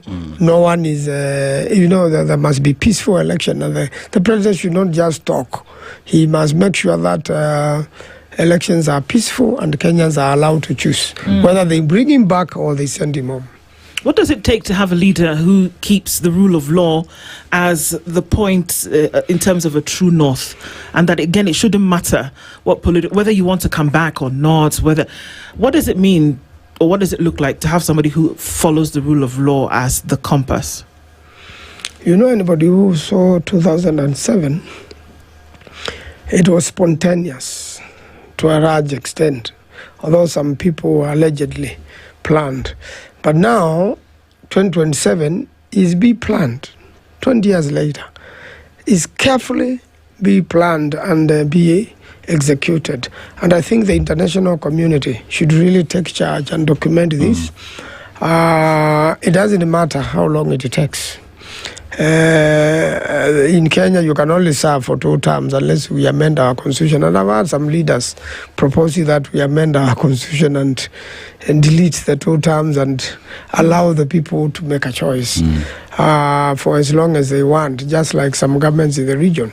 But I think that should not be the case. What the people in power today should know, what Kaluma and company and associates should know is that this will be over one day. And the criminal liability is lifelong. So one day, somebody will face the law. One day, somebody will face the Hague. Even if they destroy all the evidence, even if they kill the witnesses, one day, justice will happen. And therefore, it's not proper to, to protect. You can't protect your family forever. And then kill other people's children. There will come a day, you need to walk freely in the country. You need to feel free even after elections are gone. Your children need to walk free into Nyamakima and back. You should not stay scared or have to run out of the country because you can't face the people.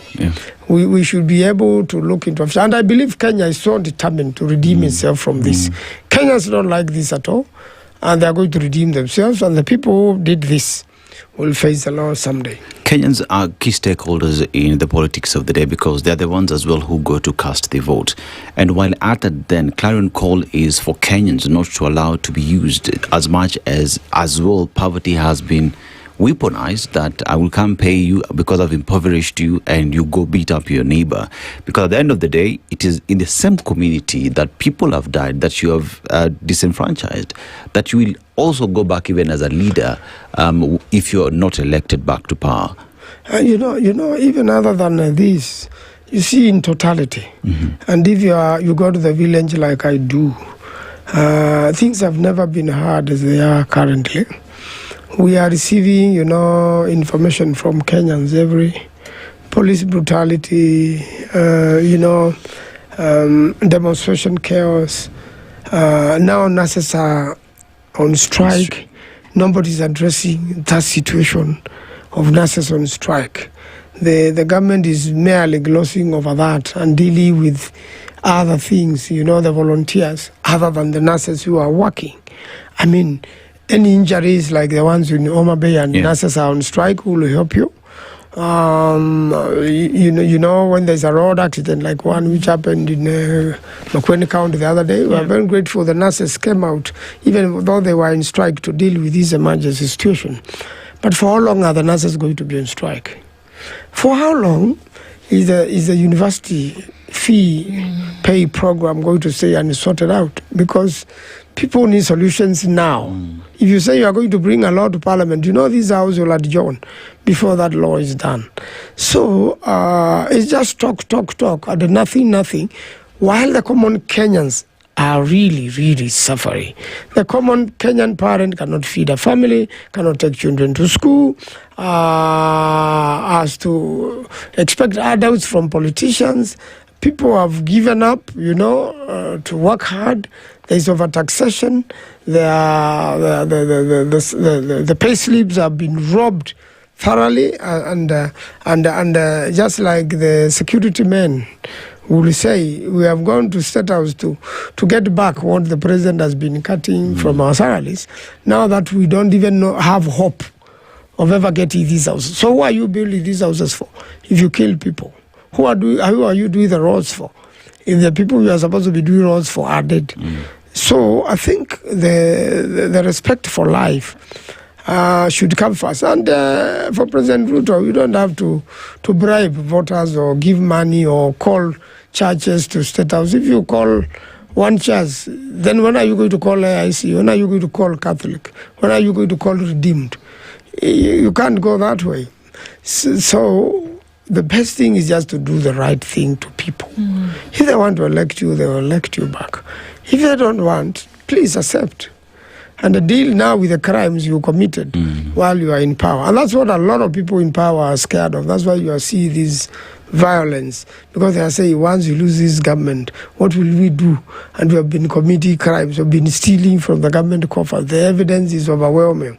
These are the issues. Do you see, from where you sit, that the will of the people is strong enough in terms of a resolve? I'm not saying to remove somebody from power or to bring somebody in. I'm saying to ensure that the Constitution is actually practiced. Is the will of the people sufficient? I think I've moved around the country, Yesterday I was in Nyeri and I was surprised by the feeling of the people.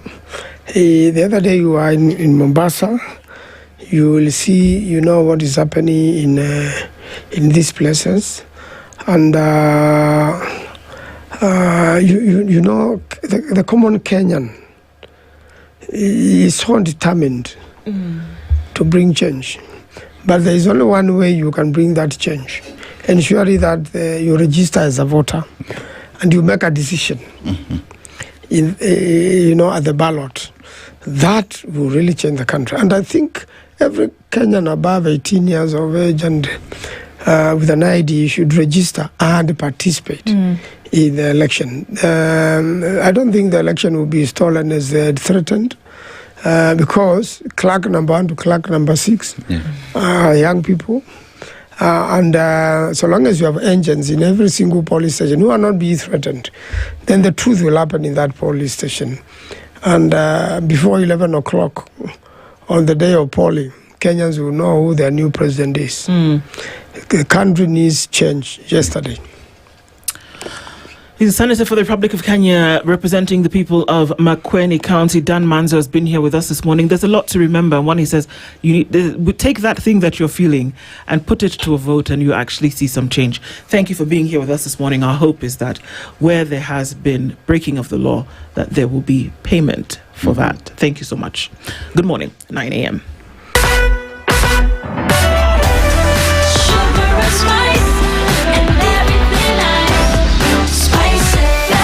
Spice up your life. The latest news from around the world. 94.4 Spice FM.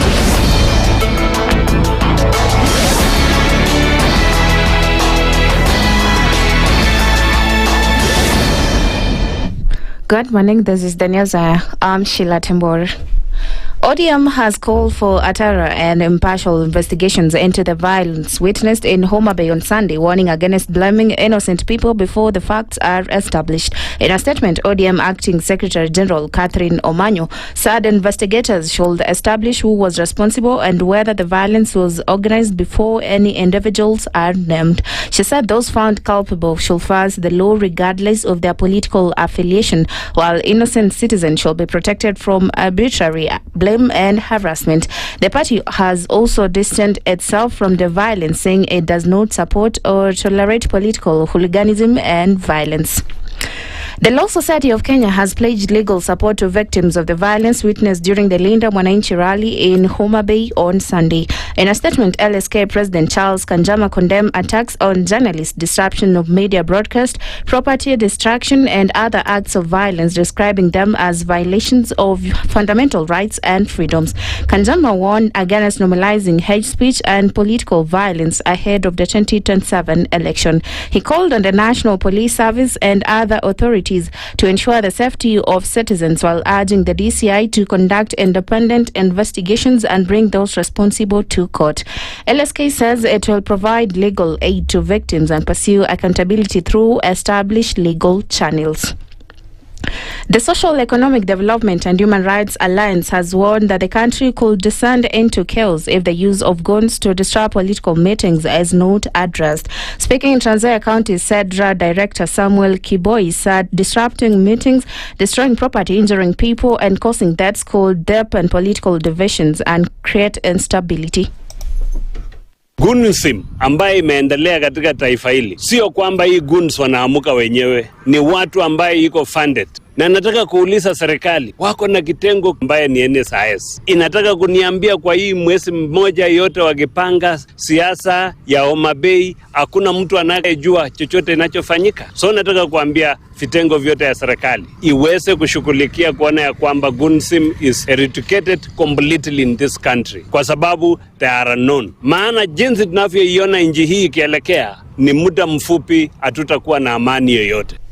Kiboi has called on the NCIC to hold politicians accountable for allegedly using youth groups to disrupt or attack their opponents. He urged security agencies to take firm action against suspects regardless of their political affiliation, saying political differences should be resolved peacefully as the country approaches the next general election.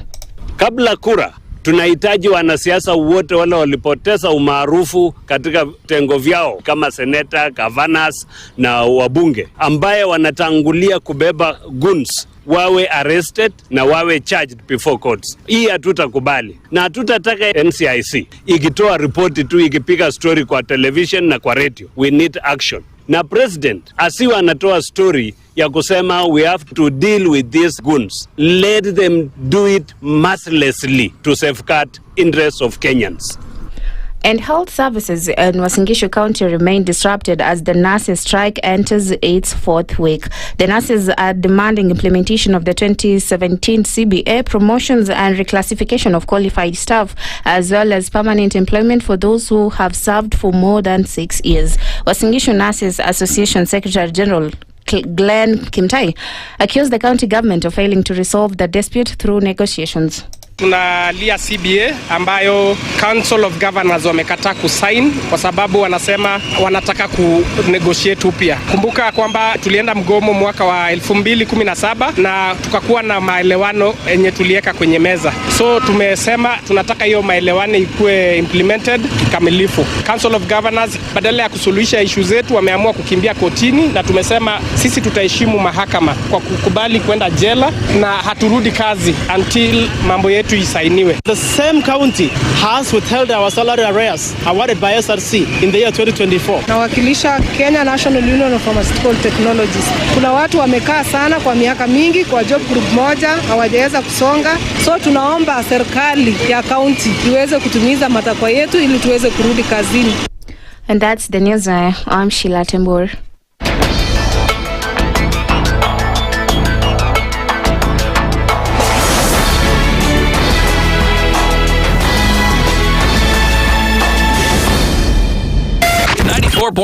Spice FM, Nairobi.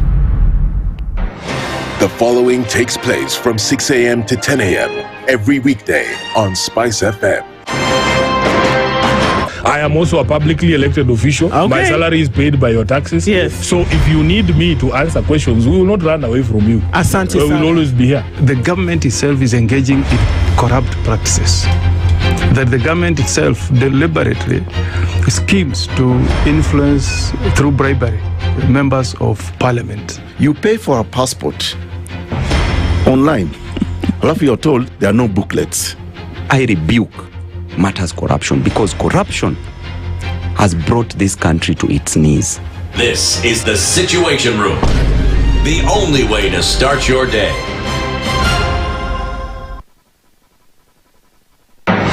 The following takes place from 6 a.m. to 10 a.m. every weekday on Spice FM. Members of parliament, they go to settle, they just promised they get given tea, mandazi, and 100,000. That's not development. External borrowing, 589 billion. Are we on the same page? What did parliament pass? If anything happened to our president today, God forbid, that man would become president. Na yeye ndio alilenga hizo stories za Shakahola. The real thing is our constitution has only one person who is accountable to us. This is the Situation Room, the only way to start your day.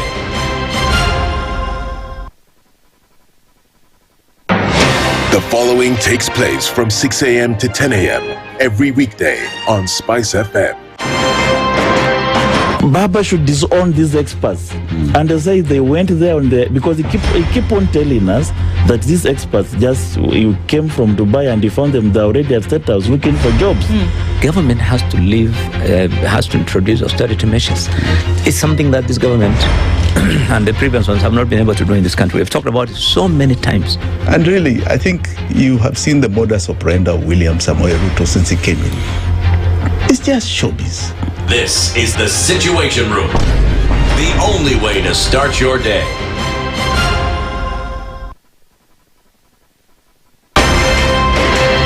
If we just gloss over issues and hope that time heals, then we may find that in generations to come, we might be back at the same situation. And the whole thing is born of stolen elections. Spice. When it comes to the decisions you make, you must be independent. There's no way you can allow one institution to dictate to you how you're going to conduct your operations, how you're going to decide cases, it's a no. When you weaken the institution to the point where they cannot take action, then you realize that politicians have to come up and now start dealing with the issues. That conversation has to die. Our politicians do not like the hard stuff. We must insist on the path of doing things right, whether popular or unpopular. Money changes hands. That is a fact. If you have political goodwill at the highest top, like in Rwanda, then corruption will be an issue of the past. If you don't have political goodwill at the top, we will pass laws, we will amend laws, we will continue passing laws and re-amending laws, and nothing will happen. This is the Situation Room, the only way to start your day.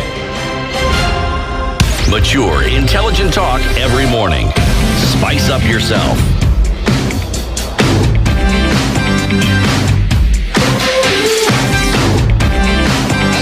Mornings done right. 94.4 Spice FM, Nairobi. 9 minutes after 9 o'clock, and into the final hour of the Situation Room for this Wednesday. And I have to remind you that today is the 19th of August. That means that in 2 days, the English Premier League kicks off once again into the new season. And the Standard Group has the exclusive broadcast rights for the EPL. The wait is almost over. The English Premier League kicks off on the 21st. And this season, you don't have to look anywhere else. The Standard Group has the exclusive rights to bring you the EPL. Catch all the action, all the drama, every match, every goal, and all the big moments across TV, radio, and digital. So whether you're a diehard fan or simply love the beautiful game, stay tuned. The EPL is here and the excitement starts now. So you will then be able to get all the match commentary on Radio Maisha and Berur FM, and you can make sure that you won't miss any of the action as the EPL gets into proper action. And we get from that into our conversations for this hour, because we're staying around the media and a number of questions that we have that unfortunately over the last couple of months we've seen quite a number of our colleagues who have been caught up in the melee of some of these political movements, and unfortunately there's been injury and there has been loss. We're going to get into a conversation this hour with Eric Nduh, who is the Secretary General of the Kenyan Union of Journalists. Good morning. Good morning. How are you? Very well, thank you. Karibu sana. Thanks. And Dr. Eneo Nyakundi is an advocate of the High Court and the HOD of Public Law and Senior Lecturer at Daystar University. Good morning. Good morning. Welcome. Fine, thank you. Welcome to the Situation Room. Before we get into this conversation this hour, to have a conversation around weaponized intolerance, the threat of violence, and constitutional free expression. Basically saying, where do we draw the line between freedom of expression, freedom of information sharing, and how that operates within a political sphere? We'll talk about that today. Dennis has today's proverb. He'll tell you where it is. We'd love to get your interpretation of it. Today we are in Mauritius, an island country with a population of 1.3 million. It's a country that is huge on tourism, manufacturing, due to the fact that they have white sandy beaches. And another thing is the dodo bird disappeared in the 1600s because we hunted them and got rid of them. So if you want to talk about the famous dodo bird that could only be found on this island country, you can only see it in books. It does not exist. But let's go to the proverb. The peacock spends its life displaying its feathers, but the eagle needs no decoration to prove it can fly above the cloud. Eric, how would you interpret it? Yeah, I think my interpretation is that you may try to display your powers, but sometimes those powers cannot lift you to whatever you want to be. Yeah. Well interpreted. Wakili, how you interpret it? I think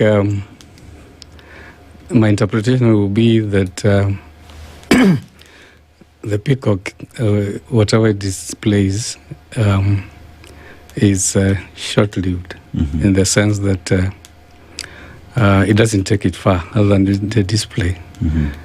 But we are talking about an eagle here which goes up and then is able to see everything else, including what the eagle is displaying. What the peacock is displaying. Sorry, the peacock. Sorry. Yeah. Well interpreted, Asante sana. Let's start with you, Eric. How would you explain or describe the situation at the moment whereby it seems obvious that with any political activity, those who are tasked and understood have the responsibility of sharing and disseminating information will almost always get caught up in the violence that ensues. What we are seeing a breakdown in our systems. Because basically journalists, when they go out there, go out there to do their job. But there are people who do not want them to do that job. They want to have what we call information darkness, so that journalists are intimidated, are harassed and kicked out from the scene, so that some things that journalists wanted to see, they cannot able to see, because I'm talking about violence. Because when these people want to instigate violence, what they usually do, they usually start by making sure that journalists are not capturing what is going on. Mm-hmm. And exactly that's what we are seeing. And it's a worrying trend, because if we have a country where things are happening and we do not want the masses to know, obviously there is a problem. And that's what I started by saying, that we are seeing the breakdown in our systems. Yes. Yeah. Wakili, we say Kenya is a country that is governed by the rule of law. And the rule of law in this case also addresses itself to freedom of expression, freedom of the media, freedom of picketing, and also the right to travel this country and just sell your agenda that is in the political space. When you look at these freedoms being taken away by individuals, especially within the political class who are paying to curtail all these rights, what does that speak to? Thank you. The Constitution is a living document, and we all need to respect it, not merely by just saying it's a living document and we leave it at that. We respect it and leave it. I think there is a disconnect in the players, and especially the political players, between what is expected of them in terms of that living document, which they say they subscribe to. But the reality is different, because if, for example, you are preventing or impeding journalists from bringing that which is happening in real time, and then at the same time you say you are a country that believes in the rule of law, then it's a contradiction. You look at Article 33 of the Constitution of Kenya, which allows journalists to seek, receive, and disseminate. If you block that, then you cannot even begin to be saying you believe in the rule of law. There are several violations there, and from my point, I think even the journalists themselves, I think, should move beyond condemning. Even the journalist outfits, including the Kenya Union of Journalists, the Media Council of Kenya, the Editors Guild, should move beyond condemning. To what? Why wouldn't we, for example, file petitions seeking compensation for those journalists who have been hurt? That's available to us. Why would we be confined to the police taking charge and saying we have arrested a few who are involved and they have been taken to court, and that is the end of story? How do you compensate the journalist who was hurt? How do you compensate the journalist whose camera was broken or whose property was damaged? This is available to us. That same constitution, which I'm saying is a living one, let's leave it. Why can't we, as journalists, for example, say we're able to identify those who hurt us and pursue them in a civil way? Forget about the criminal way. That can be left to the state. And when it's left to the state, there are many games you see around it. We can even identify those who are behind the goons. We're able to. If we can present proof, why can't we seek compensation towards that end?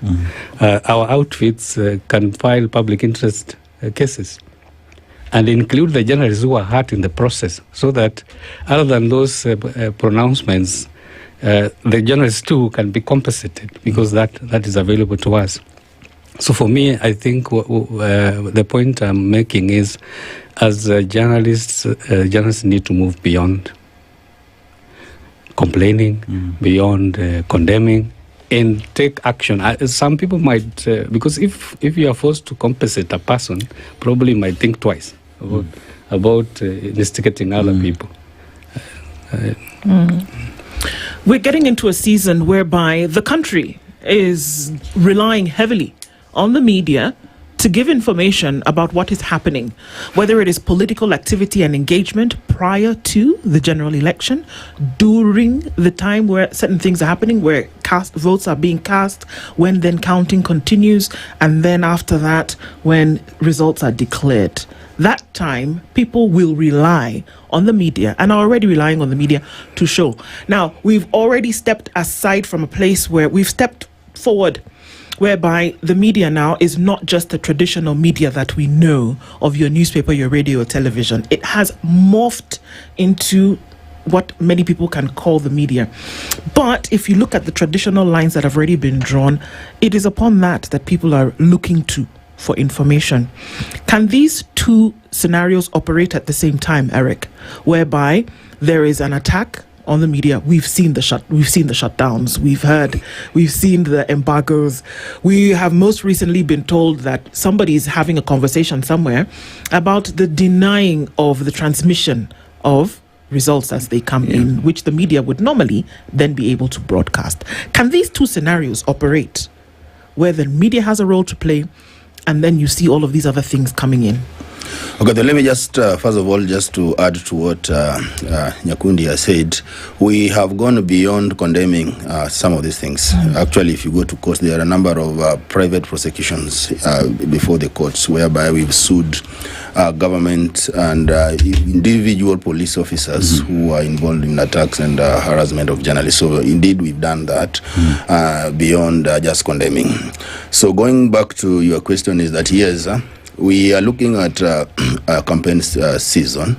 So one, the media is as important as it's never been at the moment because like you say that the media has moved into a very big institution whereby there are different platforms. And with all these platforms, if we do not support the mainstream of the legacy media, as you say, then obviously we are going to have a problem because if you talk about social media and other digital platforms, these platforms, they carry each and everything that they come across. They are not verified. There is no truth about what is going on, and they spread disinformation and misinformation. So when that is happening, that's now where the importance of the legacy media comes in, because if you are getting information on social media or digital platform, you definitely have to run to the mainstream media. Somebody will ask, did you hear that being broadcast by Spice? Somebody will say, no, I didn't do that. Can you verify with the Standard? Can you verify with the Skitty? And so we are in a moment where legacy media actually is very important in terms of debunking and flagging out misinformation and disinformation. And I believe that is the reason why you see politicians and their supporters targeting the media. This is a well-planned strategy. I believe that when they're planning how they are going to cause mayhem, one of the strategies is that, number one, make sure that there's a media blackout. There is no media in the vicinity at the time we are attacking people, because definitely what will happen, media will be documenting what is going on. And this evidence can be used to track and prosecute the people who are involved in perpetuating violence against the journalists and even against the politician. So the number one strategy, because I've been a journalist, I've been in the field, what they usually do is that you'll hear, sometimes you'll even hear from a radio call saying that make sure there is no media in the vicinity. Even during the Gen Z protests, you could see the system that the Gen Z were using, trying to tell the Gen Z that make sure you are around where the media is, so that when you are attacked, journalists are able to capture the evidence and also to capture the pictures and the photos of what is going on, so that we can use that as an evidence to follow and track the people who are involved in shooting the Gen Zs. So it is a strategy that is usually well planned, that number one, when we get in there, make sure that the media or the journalists are not there. If they are there, make sure, or if they have captured anything, you destroy their cameras, destroy their recorders, so that there's nothing that can be used against the people who are doing all this. So it's a strategy. So what we usually try to ask is that when journalists are going out there, because it's also in the best interest of the security people and also politicians, that the media is there so that they are able to capture what is going on. So it is important and responsibility of these people to ensure that there are safe corridors for journalists when this all is going on. Yeah. So the journalists are able to capture what is going on there, because it's in the best interest of all of us that all these are captured so that we can sit down and try to have a conversation. Is this the country we want to have? And who are these people? And also try to hold the people responsible for maintaining law and order accountable, because the subject of accountability is becoming very difficult in this country. Nobody wants to be held accountable. So if journalists can be allowed to do their work, we should be able to deal with this menace. Otherwise, today it could be journalists. Next time they'll invade a police station or a hospital. Remember in the past we saw during the protest, whereby these protesters stormed up hospital and harassed healthcare workers in that particular facilities. So if it's happening to the media, it can happen to any other profession. So even the courts, one day they'll even invade the courts and kick and harass judges there, magistrates and lawyers, anybody in the court. So this is a problem that will affect us as a nation. And it's important that we should not just see it as if it is only affecting journalists who are covering this event, but it's something that will move into something that we will may not be able to address if it's not nipped in the bud at the particular moment. Wakili, the incident that happened in Homa Bay is not the first. I'm going to give you an example, because I equally want to talk about the tone that is set from the top, where there was a presidential event and Standard Media Group journalists were denied access to Kenyatta. There is a time when former President Uhuru Kenyatta as well spoke to the country and said, "Hii gazeti ni anyama, there is no importance to them." You equally talk about denial of revenue to media, pending bills that exist until today for the media in terms of curtailing what it is they do, and to be able to speak to the whims of the powers that be as we speak today.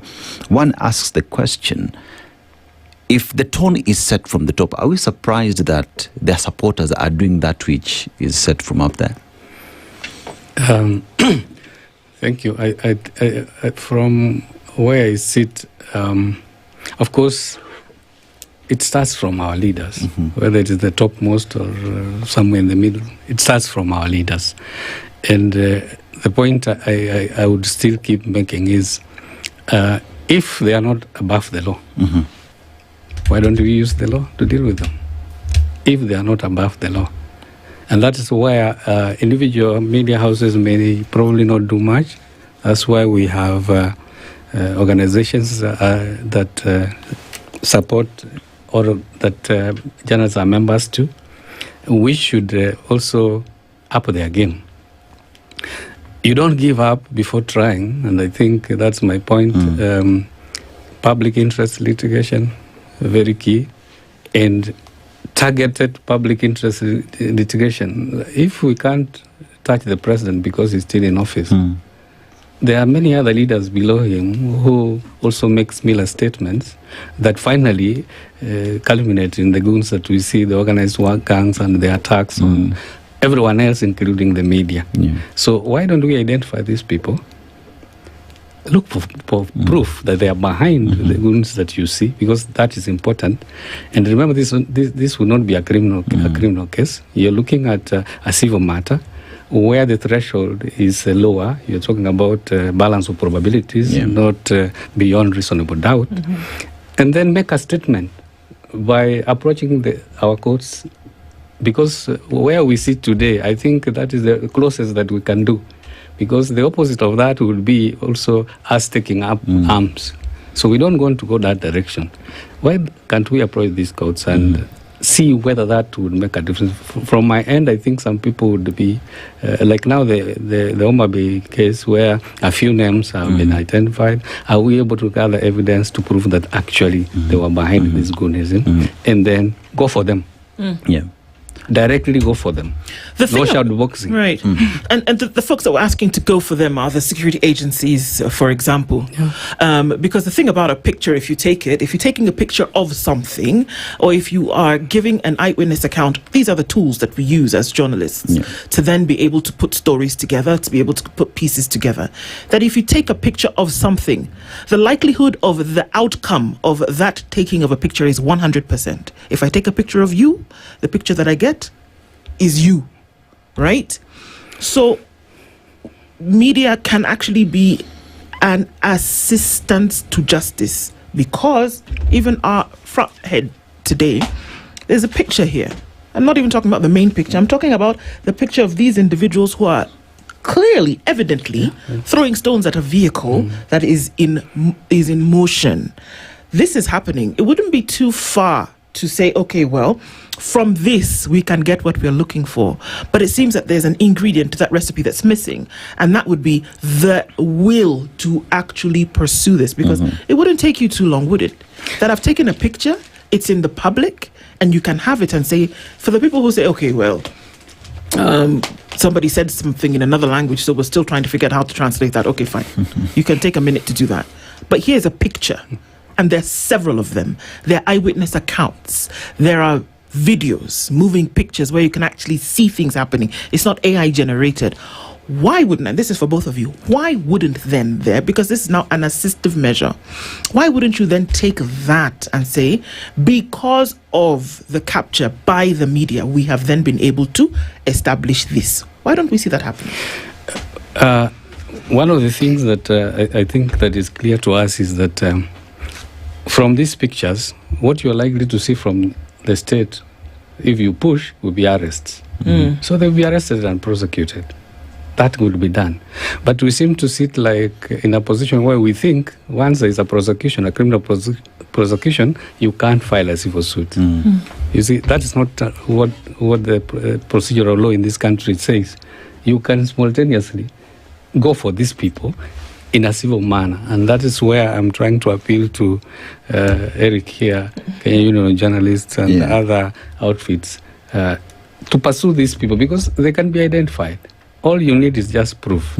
If you slap a damage award against these people of several thousands, I'm not sure the next day they will be there. But even as you pursue them, also pursue their sponsors. Because these are our brothers and sisters. It's not that we don't know them. Even where this picture was taken, if you ask the locals, they will tell you, you don't have to turn it in any way. They will tell you it was so-and-so was dressed in this manner, it comes from this place. You just need to gather evidence, because courts of law are about evidence, whatever you produce. So let's leave this to the state to keep talking about arresting and prosecuting. Let us try another way, and this is the one I'm trying to push for, if it works, because that is what we have not done very loudly, though SG says there are a few, but we want to see these prosecutions, these civil cases loudly in those courts, and we'll be loud about it. And we identify some people, because these cases should not take too long to decide, should they? Eric, when we have this? Because based off what Dr. is talking about as well, we know that the Editors Guild has met with security agencies in trying to deal with these issues, especially whenever journalists are attacked. There has been a meeting even with the IG, and there have been promises and decrees that have been given that the media will be allowed to do their thing. But clearly, the media is not being allowed to do their thing. So are these just empty promises that keep on coming in assurance that something will be done? And if that's the case, then how do we go beyond just condemning, beyond getting these promises to ensuring that we can actually do our jobs? Thank you. Those meetings, actually, sometimes the pronouncements that are made there, they're just political, because you sit, because I also attended that meeting, you sit, you agree on the things that are going to be done in the next activity, but that is not, it does not happen.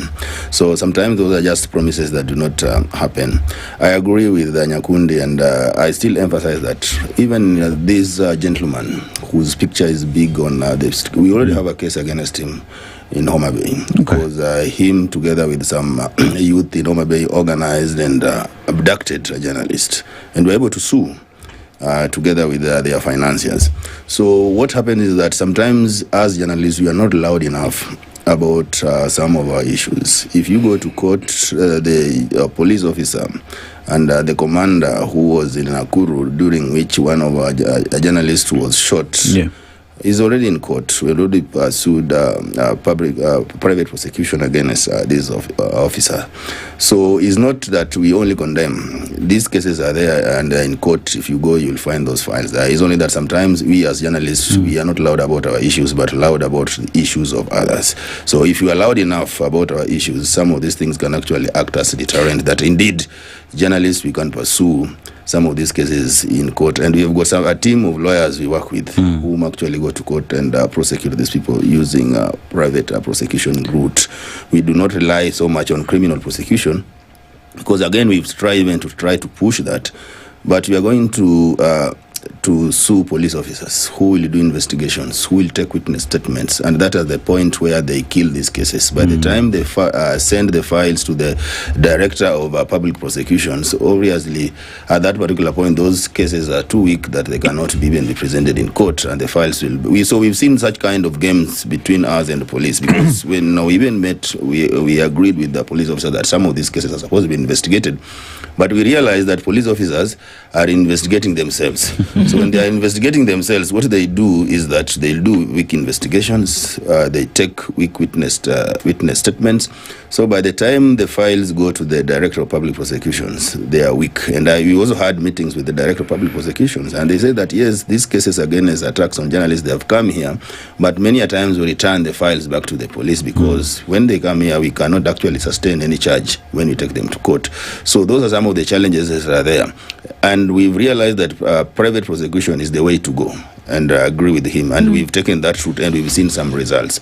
So we'll continue pursuing that. But again, that does not stop us from holding the police and speaking truth to power, that if we do not take action against what is happening in this country, definitely we are going to have a country that is entertaining lawlessness, and all of us will suffer. So it is not only journalists who are suffering, because if you want to have a meeting in one part of this country and you are stopped that you could not have a meeting, it means that other regions also will say that, okay, fine, the way it happened in Homa Bay, it's also going to happen in this particular part of this country. We are not going to allow you guys to come and address people here. So it is a big problem that we must hold people and institutions with constitutional mandate to maintain law and order to wake up from where they are, to come and ensure that, because this is how these criminal gangs are organized. Very soon they'll start even restricting people and even levying taxes on people to access these particular areas, because I know even that's what's happening right now. Probably it's happening at a lower scale, that if you want to address a particular rally,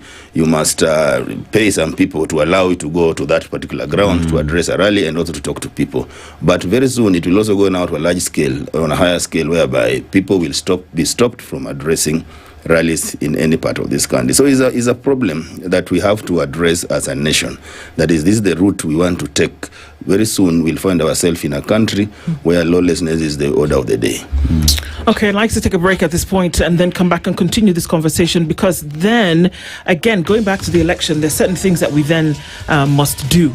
And then there's also the question about how big of a responsibility can we take as media, that if there are those who are seen to be the perpetrators of violence in one way or another, things that are against the Constitution, can you decide to give them a blackout?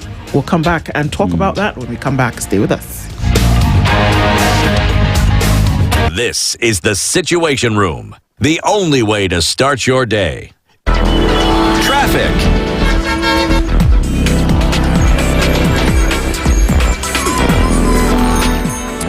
All right, so not doing too badly with traffic here. Limuru Road, however, traffic is coming in through all the way from Ruaka before the village market, well before the village market. And then as you get to that village market junction, heading out towards United Nations Avenue, it's going to slow down a little bit. And there's traffic coming out of Gigiri generally this morning, going towards Wangari Maathai on one side or towards the city on the other. James Gishuru has a little bit of traffic as you cross over towards the Red Hill Link Road, and we're seeing some traffic still coming on and off of Ngong Road. As you come in through to the CBD, you'll find a lot of it as you get towards the Globe Cinema roundabout, and still off of Mombasa Road, it's pretty heavy as you then approach the Nyayo Stadium roundabout and then into Haile Selassie. So we're still watching and we're still keeping it moving. SpiceFM KE on X. Mature, intelligent talk every morning. Spice up yourself.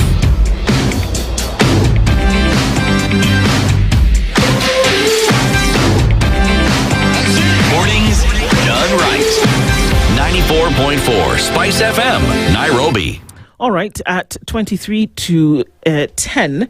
And so as we continue our conversation and looking into some of the things that we're talking about, where there are media freedoms and where that space is, two things seem interesting. Number one, can we, Dr. and Eric, say that if there are individuals that are said to be, I mean, we have our boots on the ground, our ears on the ground all the time. You know these things, and people sometimes call you and give you information. As it goes through the verification process, you kind of start to know who does what. You do. And if you're saying that we, as media practitioners, as journalists, we have a code of ethics that we follow in everything that we do, is a step towards this, saying that if you know that these are the known perpetrators of violence, can you actually come out and say, well, perhaps we will not grant you the coverage. We'll black you out. Is that a method that might work? Or should it even be considered? Yeah. Or must you give balance-free coverage to everybody regardless? I think considering blackout for me would be like moving away from what the media is really said to do. Mm-hmm. We are not meant to deal with just things that please us. Yes. We're also supposed to deal with things that displease us. And the bottom line is putting it out there and leaving our consumer to be the judge. Mm-hmm. So the best we can do is to bring out those who appear hell-bent in wiping out the media, in quotes, so that our consumers would still have the last word on it. But pointing out that these are the perpetrators and leaving it at that, for me, is still not doing much. We need to do a lot more. If you know that people belong to this and are surely against Mwananchi, including yourself as a journalist, something needs to be done. And especially where they have hurt people, of course there have been many incidents, but the Homa Bay one seems to have probably crossed the line. Something needs to be done. And I just want to clarify something. I'm talking about a constitutional petition which does not involve the police. A constitutional petition where you are saying there have been violations on your constitutional rights and freedoms. You are basically saying, for example, various articles have been violated, all the way from Article 27 of the Constitution, which basically talks about equality and freedom from discrimination of any kind. You can clearly see that this is happening, all the way to personal dignity, human dignity, Article 28. You can clearly see it in the journalists who have been, trampled on and so on, all the way to 33, 34, and so on, all those articles that talk about these freedoms. So you go to court with a constitutional petition seeking constitutional damages for those violations. The police have no role here, and this is what I'm trying to advocate for, which maybe SG can clarify. I'm not sure, because I get the feeling that it's discussing about a private prosecution, which still needs someone else there to say, this is what proceeding, where you need. That is not the one I'm discussing. I'm discussing about a purely civil aspect. It doesn't involve the police. Journalists are good at investigations. They cannot fail to investigate what has happened. Come with what you think can sustain that civil claim. And we sue the state, because the state has a responsibility, for example, to take care of everybody, including the journalists, their safety and so on. If a notice has been given of a meeting, a journalist is also aware of that notice. And the notice is meant to tell the police, please make sure that there is security, there is safety here. But where you have a situation where human beings, so-called goons, have barricaded roads, and at the end of their barricade, you find now a formal police barricade. What does that tell you? That somebody somewhere decided to look the other side and then allow other people to get hurt. Can't the state take responsibility? Can't the state then compensate its own people? That is the approach that I'm trying to advocate for. We tried, and probably you'll see different results. I think we've done both. Actually, we're talking about three.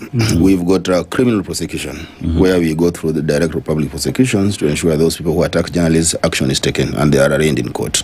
Then we've had private prosecution, where we are going for specific individuals, so that journalists who are attacked can also get justice. Then we also have that constitutional petition, which we've also done against the government, so that these violations, journalists can get compensated. Like I said, all these things are happening. Probably the reason is that maybe we are not loud about the things that we are doing for ourselves. Then going back to the question that was asked about giving blackout, I think from where I sit, I think that's the way to go. Because number one, the overriding role of the media and journalism is classified as a public good, which means you are doing what is in the best interest of the society, what is in the best for the common good of everybody in the society.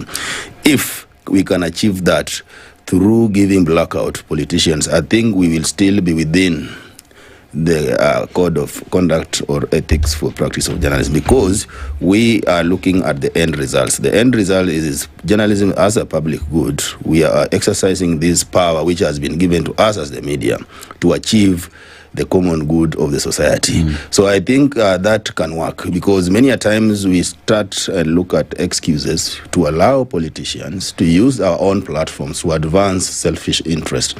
I will not be surprised if today you will see Governor Wanga in one of the radio stations or TV stations, Pondo Kaluma or anybody else who has been mentioned in connection with this violence. Definitely what we are trying to tell the public is that yes, they are our leaders and we can entertain bad behaviors. I think that's what we are trying to tell them. But if you are able to set that standard and tell Kenyans that, you see, we, as the media, we are not going to entertain misbehavior among our politicians, I believe that will also have us achieve some results. So at least I think being just guided by the code of conduct, by allowing people who are taking our country to a different route which is not supposed to be taking, I think we'll be failing as the media. But if we take a position and say that, okay, we are going not to allow anybody who is associated with the violence in any part of this country, I think we'll see some results. Because like your first question was about the legacy media versus social media or digital platform. These people still need legacy media. Let nobody lie to you, because I think that was just a campaign that was started earlier to discredit the legacy media, that you see, we don't need you. That's why former President Uhuru Kenyatta was saying gazeti ya kufunga nyama. But you've seen everybody's crying about some of the headlines that the Standard is doing. Does it mean that they are reading? Yes, they are reading.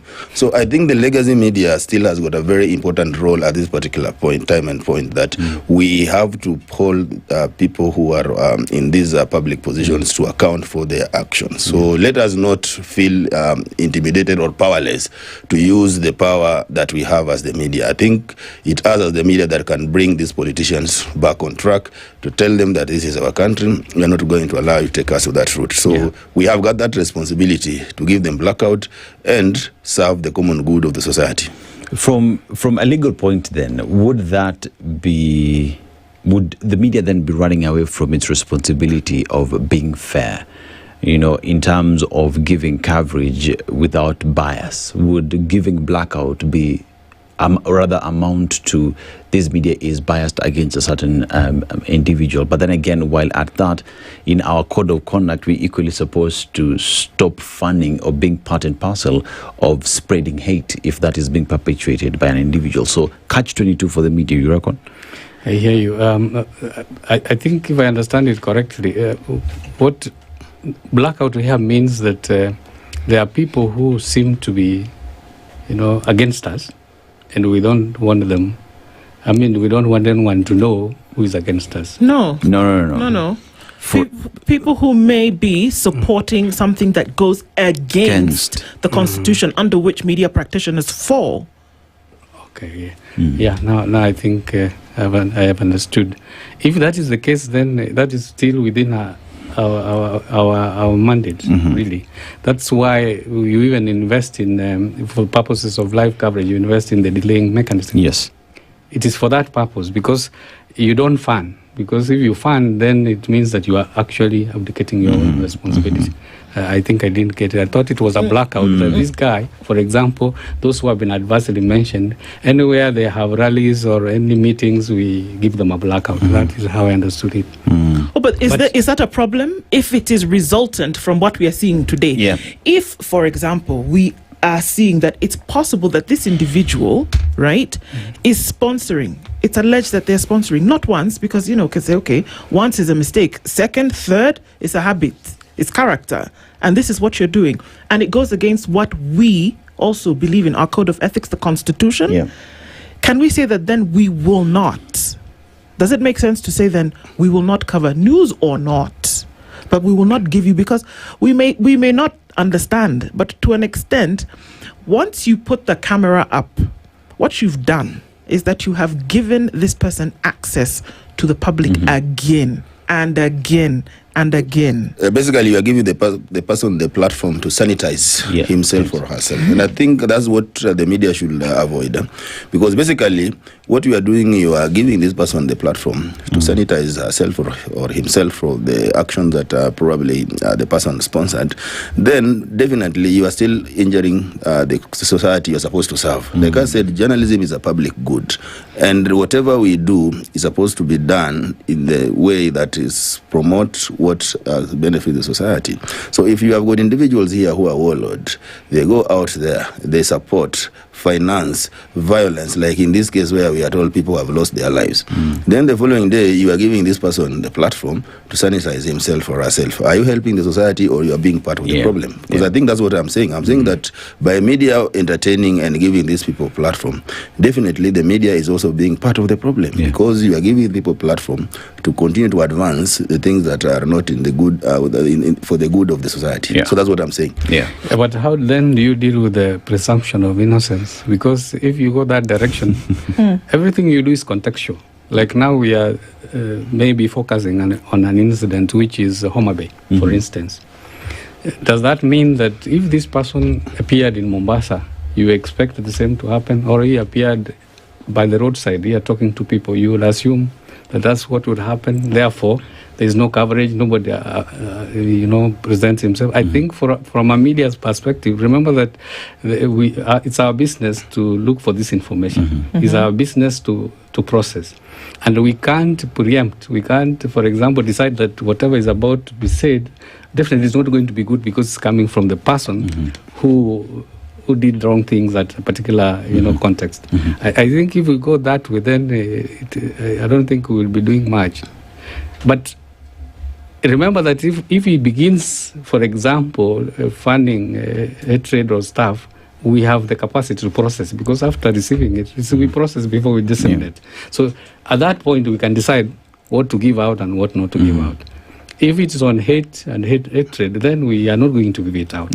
So first we must gather this information, process it before we disseminate. So if we decide blanketly that because they have been adversely mentioned in a particular context, for example, Homa Bay, then going forward, these people receive a blackout from the media, then I think we'll be running away from I think that is a way of encouraging this bad behavior to continue. I'll tell you for sure, there's a time when some police officers attacked doctors when doctors were protesting in town. Yes. And the doctors announced that from today, these police officers and their families and their relatives, whenever you see them in any hospital, please don't give them services. And the order was there. So why is the media getting afraid of doing all the same? When other professionals are doing that, when they attacked doctors said, okay, you are against us, we are also going to be against you. And remember, healthcare is a service that everybody is supposed to enjoy. But the doctor said, you attacked, you injured our people. Please, any doctor, if you see these police officers, their families and their relatives, please don't serve them. And it worked. Why not the media, so that we help the society? Instead of entertaining politicians who are going to put us into chaos, and if we are in chaos, even you as a lawyer, will not go to court, because there will be chaos. So let us do things that at least can help us. I mean, if you have look at, stability. if you look at, let's even talk about social media that we were talking about today. They have their own code in there that if you violate the same, they would ban you for a specific period of time because you have gone against the terms and conditions within those platforms. That is on social media. As the media, our responsibility is to the people, to our viewers, to our listeners, and we're supposed to give them that which is best for consumption. Now, if someone has funded an illegality against the Constitution, according to our code of conduct, then one would say, until that point, is it all right for one to say then, until that point when you have been cleared, you've gone through the process, you've been processed, you're clear, then we can consider giving you airtime because you are good to go. But if you look at our own code, we are basically talking about our own code. Does it have any clause on that, where we ban people who perhaps have done this or that? I don't think it exists. What we have in our code is that treat every news subject equally, which basically means that if there is coverage to be given, give that coverage. If you think there is something that flies on the face of the law, get it out from your bulletins, get it out from your reports. But blackout is not in our code. I haven't seen that. But okay, how do we deal with the fact that if you look at the 2007 post-election violence, the media found itself at the ICC. And with that, then there is a responsibility on what the media airs, on what the media does. And with that, then there has to be greater responsibility on what do we give to our listeners. For example, you are in a live event. This leader whose fund chaos has uttered statements that are not palatable, are unconstitutional, is in that meeting. It is a live broadcast.